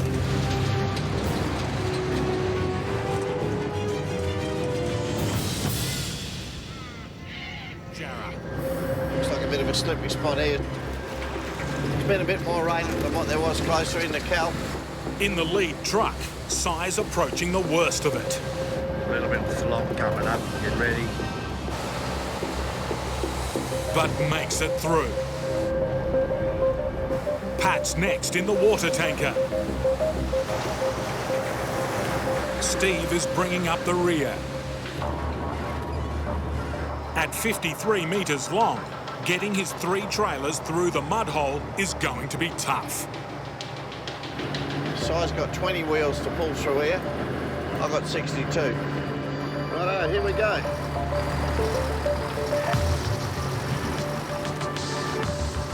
Oh, we've got a bit of wheel spin there. She's not enjoying it. But once I get my drive through, which I have now, I'm feeling good about it. The massive road train passes its first mud test.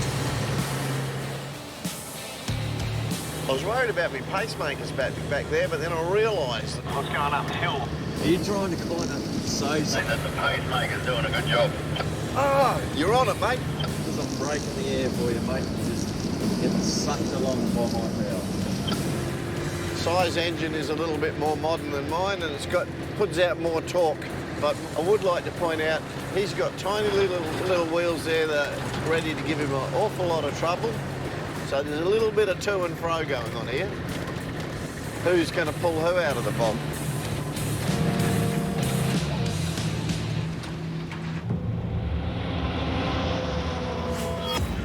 So far, so good.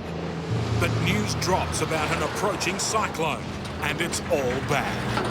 So I just flicked me back a photo of where the cyclone has come across the coast. It will break up and turn into a rain-bearing depression and drop a lot of rain. And I don't want to be underneath a lot of rain out here. More rain means more mud. Try to dodge this water with all your heart. This doesn't look like much fun. You wouldn't want to be down in that hole, size right. Already the track is falling apart.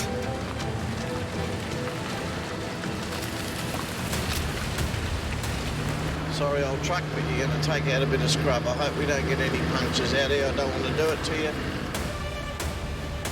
Yeah, we're good, Si. It's always good to get through a puddle, but just looking at what's in front of us, this... Holy shit, not good. Uh-oh. Oh dear. Up ahead, Si's worst nightmare. His fully loaded truck is bogged. This doesn't look like much fun. We'll get there, mate, eventually, I think, I hope. As Steve predicted, the small wheels on Si's trailer have come to grief in the mud. Si's call for help is answered by Al Marks, a contractor who's also headed to Junjunjara. It's going to be fun all the way.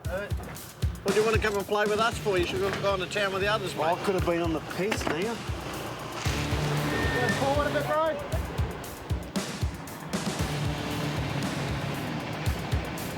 All right, I'll go for it, mate.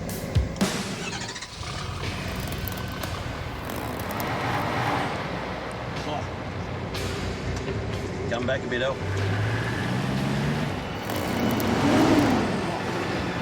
Yeah, not seem to be moving at all, hey? Nah, I don't want to dig a hole in. It wasn't as easy as what they thought. But then again, I've been 40-something years Outback trucking. It's never been as easy as what I thought.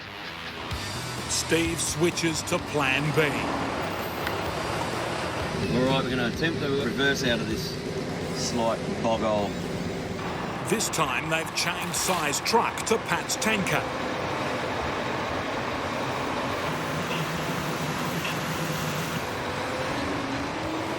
The extra muscle soon has Si back on dry ground. Well, that went very easy. One problem solved, but the convoy's still on the wrong side of the mud. The Brains Trust needs a new plan of attack. We're going to try and run me through first because I'll put the deepest ruts in it. I'm the heaviest, but also because if I do it right, my back trailers will still be pushing me when I'm on the slippery stuff. It's risky. Get it wrong, and Steve's road train will be a 100-ton roadblock.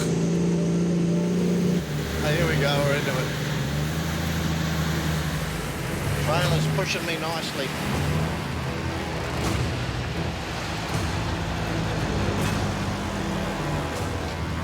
I'm hardly accelerating. Those trailers are doing a wonderful job.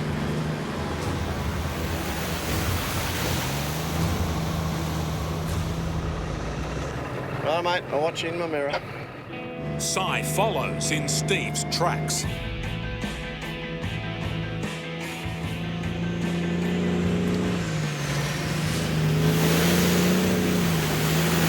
It's second time lucky for size low loader. No worries, mate. You good, eh?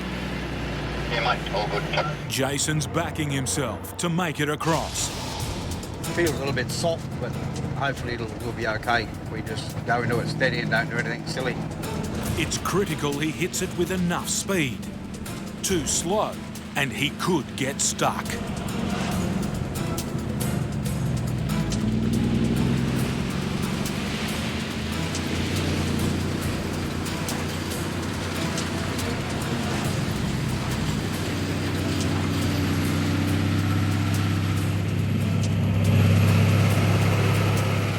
On the slippery climb out of the river.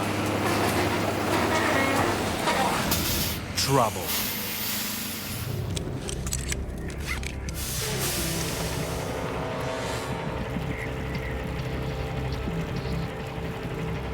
See, all this water up here is from people racing through here fast in cars, carting the water up the bank.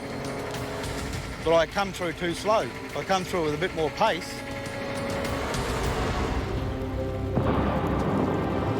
It's a rare low point in 20 years of trucking. This is probably the second time in my career I've ever been stuck. After a frustrating hour, a local station owner arrives with some serious pulling power. Jason's relying on the stiff bar to hitch up to the grader. There's just one problem. It doesn't fit. I got a chain there. How big a chain? Not big at all, and far from ideal for pulling 130 tonnes of bogged road train.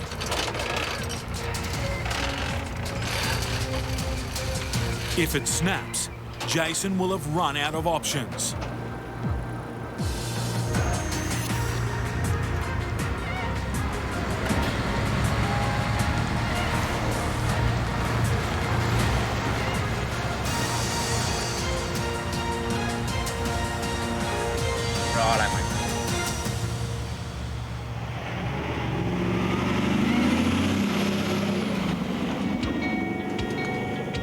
A rough dirt road never felt so good.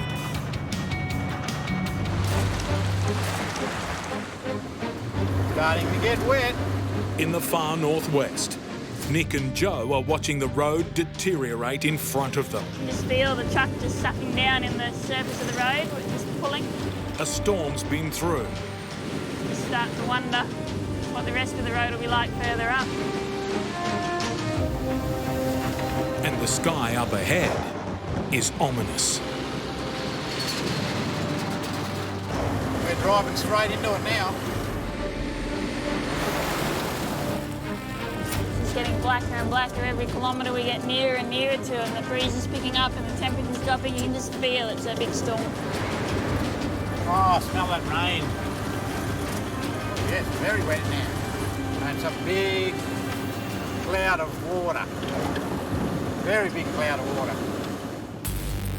Warnings about the track have been coming thick and fast. How you going, Alex? Probably a lot further than you're going to go. No, don't say that. It's like a massive tropical storm bearing down on us. Those cockatoos up there look so white against the black sky. Gonna get wet here.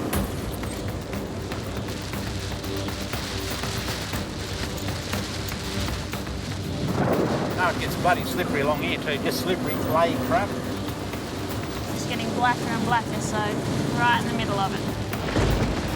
Come on, only got to go a kilometre or two. Come on, old girl, you haven't got far to go. Marking it down there.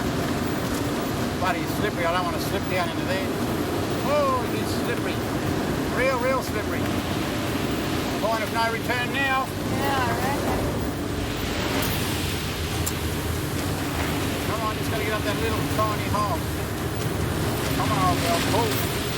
Up ahead, a slight rise.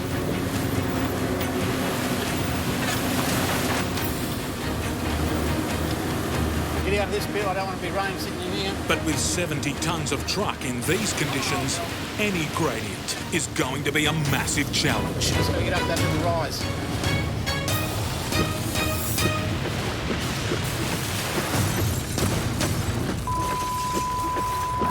it's impossible to keep going. There's a bloody creek just down there, we won't get up the other side, and it'll be washed out after this rain, I reckon.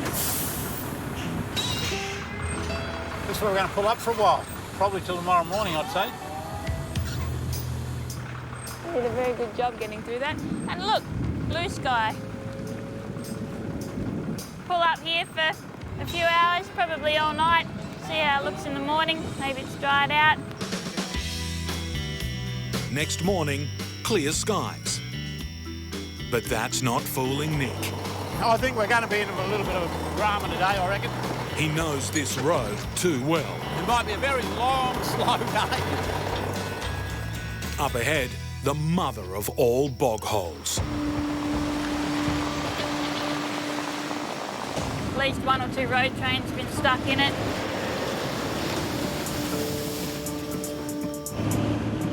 And luckily got dry ground, but only just got through it. Just got out the other side. Heavy going though, isn't it? But it's worse. Looks like they've had a shitload of rain through here. Much worse. As this driver found out. Okay, I might just pull up here. Might be the easiest.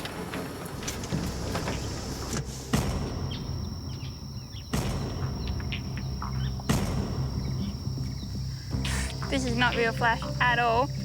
And this is where the other trucks have been getting bogged, so there's been a sidetrack put round by the other guy with the grader yesterday. And Nick's just walking around this sidetrack just to see if it's hard enough that we can get right around this whole mess here. Hopefully. It's impossible to get the road train through in one go. Yeah, I won't get 3 around it anyway. So I'll give one go around there, then I'll come back and get the other ones. That's the plan. The other one, I would love to have just flogged it straight through there.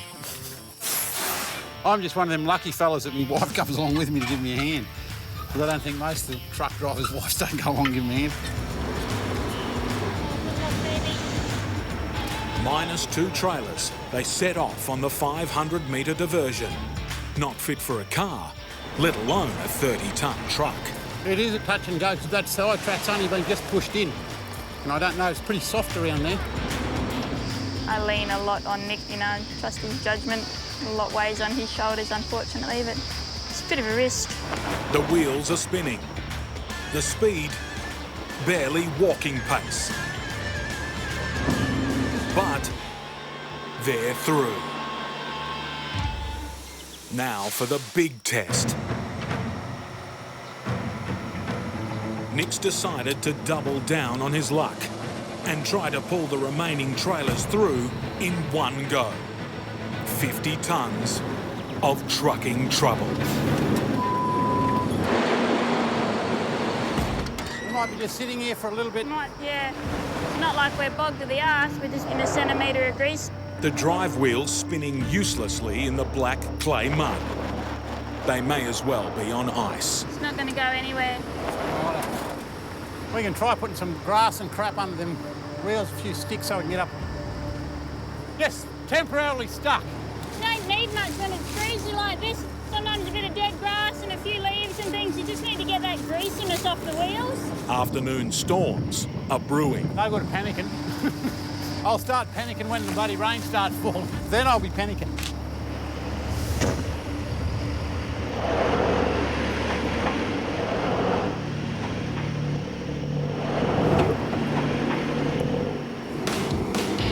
They're in luck. While Nick spends a lot of time cursing tourists, sometimes they come in handy. Just tell him to take up the slack. It's a tug of war, and the 50-tonne truck is winning. Look at that bloody black soil shit. The more you roll back and forward, just keep going down and down.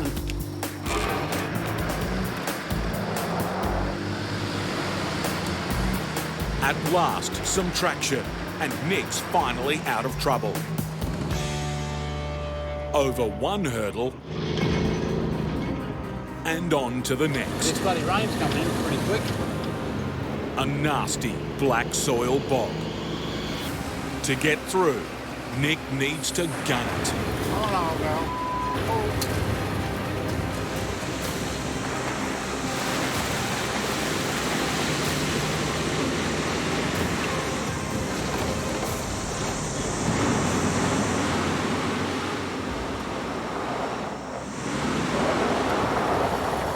Dirty bastard. Might have to do a bit of shoveling on this one here, I think. Not real pretty, this one. You just get out of one and then you end up in another, so stuck again. Overhead is another worry. The afternoon storm will be here in the next hour or two and we won't be out of this by then, I don't think so. I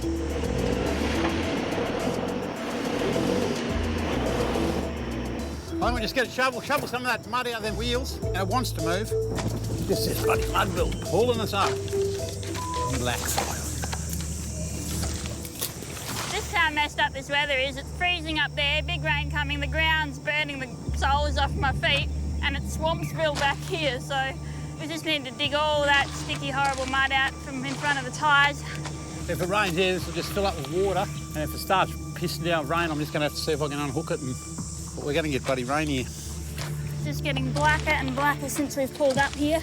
Sticky crap, you can't use a shovel in it. It's a great way to wreck a day.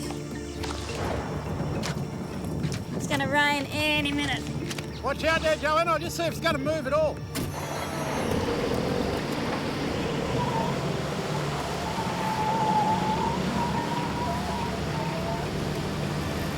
Check out, that is disgusting. Disgusting. Rightio, dear, we better crack it, look. We better. You want a bit of water? No, because it's going to rain here in about 20 minutes. And absolutely bucket down. We're not going to make it to Plumree, you know that. I know. It's a race against the storm. Look at that, it is going to bucket down. Maybe we'll be able to get in front of it. Hit it and they'll get stuck again. I think we're definitely going to lose the race. It's raining right here. If I can get over this creek up on this ridge here, I'll be right. Here she comes. I think I'm going to pull up right here because it's going to absolutely piss down here. Should have been a weather forecaster, I reckon. We might be sitting up here for a week, you know, before we go home. Well, I think this is going to be the end of the day. There was just no beating that today, I don't think. No. What a dirty, rotten mongrel. Next morning, it's blue skies and a brilliant sunny day. Go and see how wet this road is. But looks can be deceiving. Yesterday's tropical storm dumped enough water to fill every bog hole ahead of them. To make it through, they'll need their truck to be on top form. Yeah, no, the truck's holding up pretty well, actually. Apart from a few spotties have rattled out and bits and pieces smashed the headlight, but all part and parcel of the game.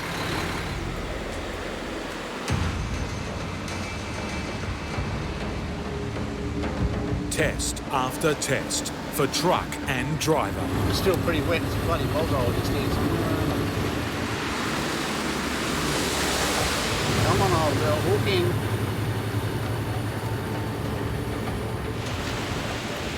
It's critical Nick keeps his momentum up.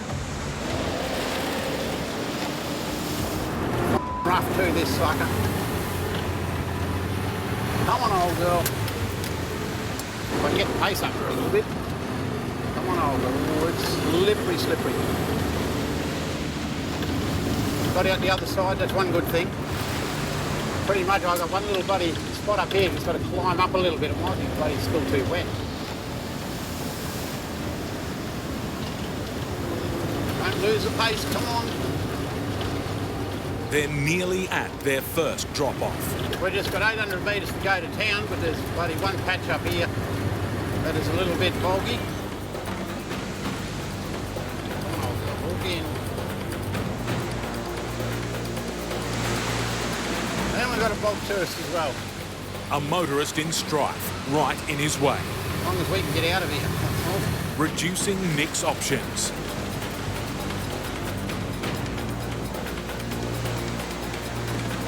He needs to miss the stricken car and the worst of the mud. Lose momentum and he too will be stuck. Sorry, old girl. You just have to keep going. To here. We'll see if we can hook a chain on, and we might have pulled up early enough. I didn't want to pull up any earlier. She was a little bit wet in there. This is not the place to leave someone stranded. You got yourself in a spot of bother there. Rightio. I'll just stand out away from that strap.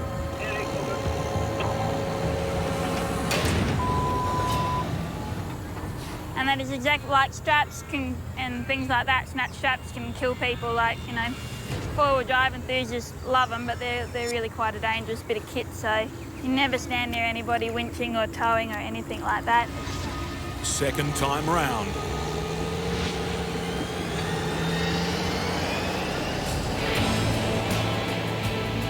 Slowly, success. Good job, people. But stopping to help has caused Nick and Joe their own headache. Right in front of them is 50 metres of deep water and mud. Bloody, it gets slippery here. It's just bloody slippery, and that bog hole in front of us, I just can't get traction. I can't get enough pace up to get through that bog hole. Nick's plan is to use the loader to tow them through. We'll either get through it with a loader or make a bigger mess. They're near, and yet so far. Columbaroo itself is literally the way the crow flies, is 150, 200 metres over there. But yeah, about 800 metres by road. Just got to go across this creek and around and come over there. But we just can't quite get there. Using the loader, Joe will pull the truck. Just forward and just drive. Great. Don't go right over that side. Drive straight up along here. Put one wheel in that rut and then go through that way. One on the high, one in the puddle. Yep.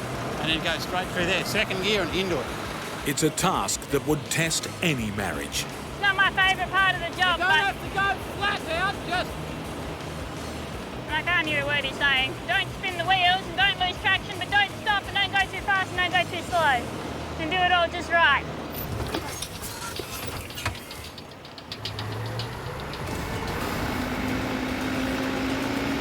Joe has to keep her speed up, which gets harder as the mud gets thicker.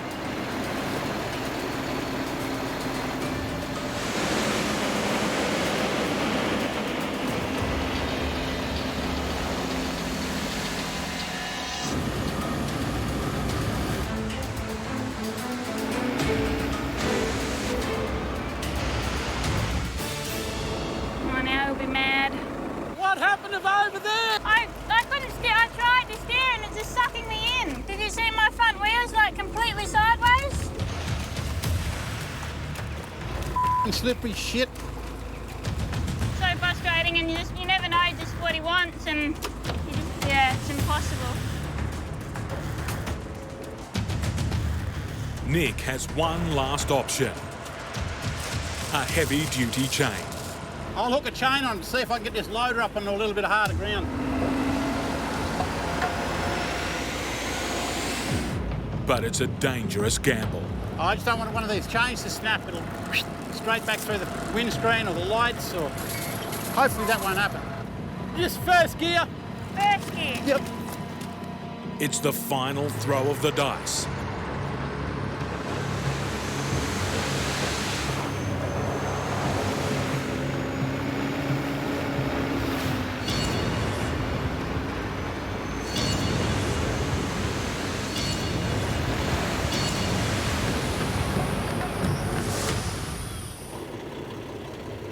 Got it! We're out of that one.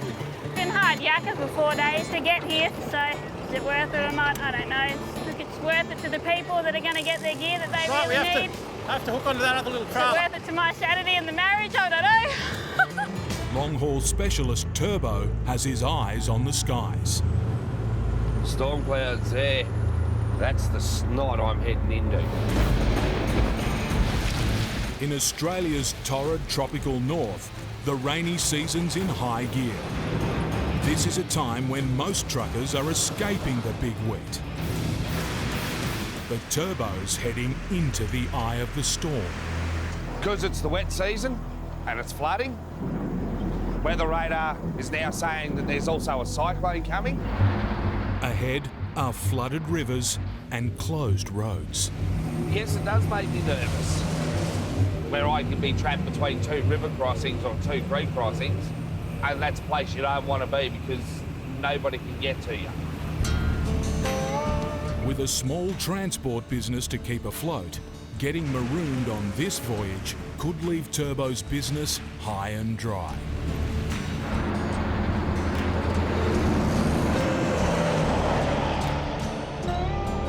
After 16 hours on the road, he's reached the Northern Territory border. But the news isn't good. The main road to Jabiru is blocked. He has no choice but to try a different, more hazardous route. The dirt track of the remote Tablelands Highway. It's a very risky chance I'm taking. My life and my rig. Just a few kilometres in, and his first hurdle. A small creek, now a fast-flowing river. Yeah, it's flooded. I'm going to suss it out. In Australia's tropical north, getting even close to the water's edge can be dangerous. Croc infested. Little croc right there. That's what it looks like. Is it or isn't it? Nah, it's a lot. While this croc is not, the threat remains. Time to grin and bear it. Using himself as a human dipstick, Turbo wants to check the water depth.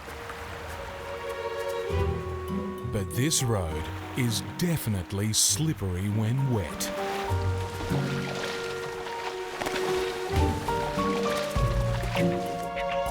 The current was that strong, I had trouble standing up.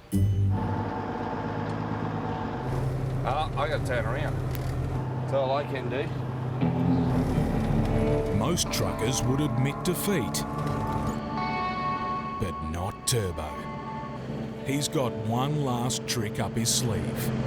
Let's see what it's like if I reverse through. Crossing the surging water backwards. My trailer's 15 metres behind me, so if my trailer goes underwater, that's my gauge. That tells me what's happening before I put the truck at risk. This time, it's his trailer that's the dipstick. This way, Turbo hopes to protect his truck's engine.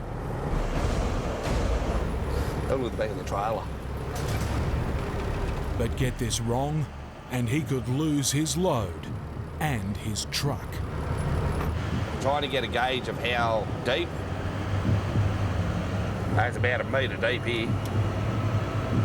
But I'm trying to get myself up on hard stuff. Yeah, no, we're not doing it. It's just not worth it. Turbo needs to get out before he drowns his engine. But something's wrong. Literally bogged in silt. At times like this, if you don't laugh, you'll cry.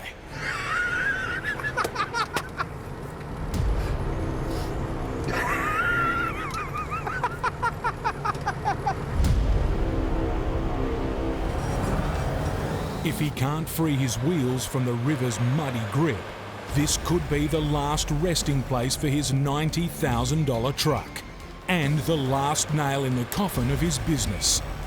Turbo must get out, now or never.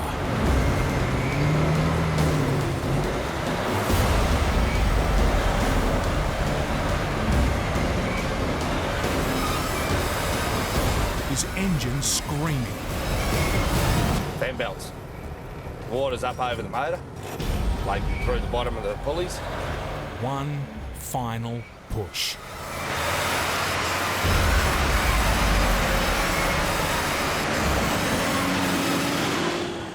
That was the water level.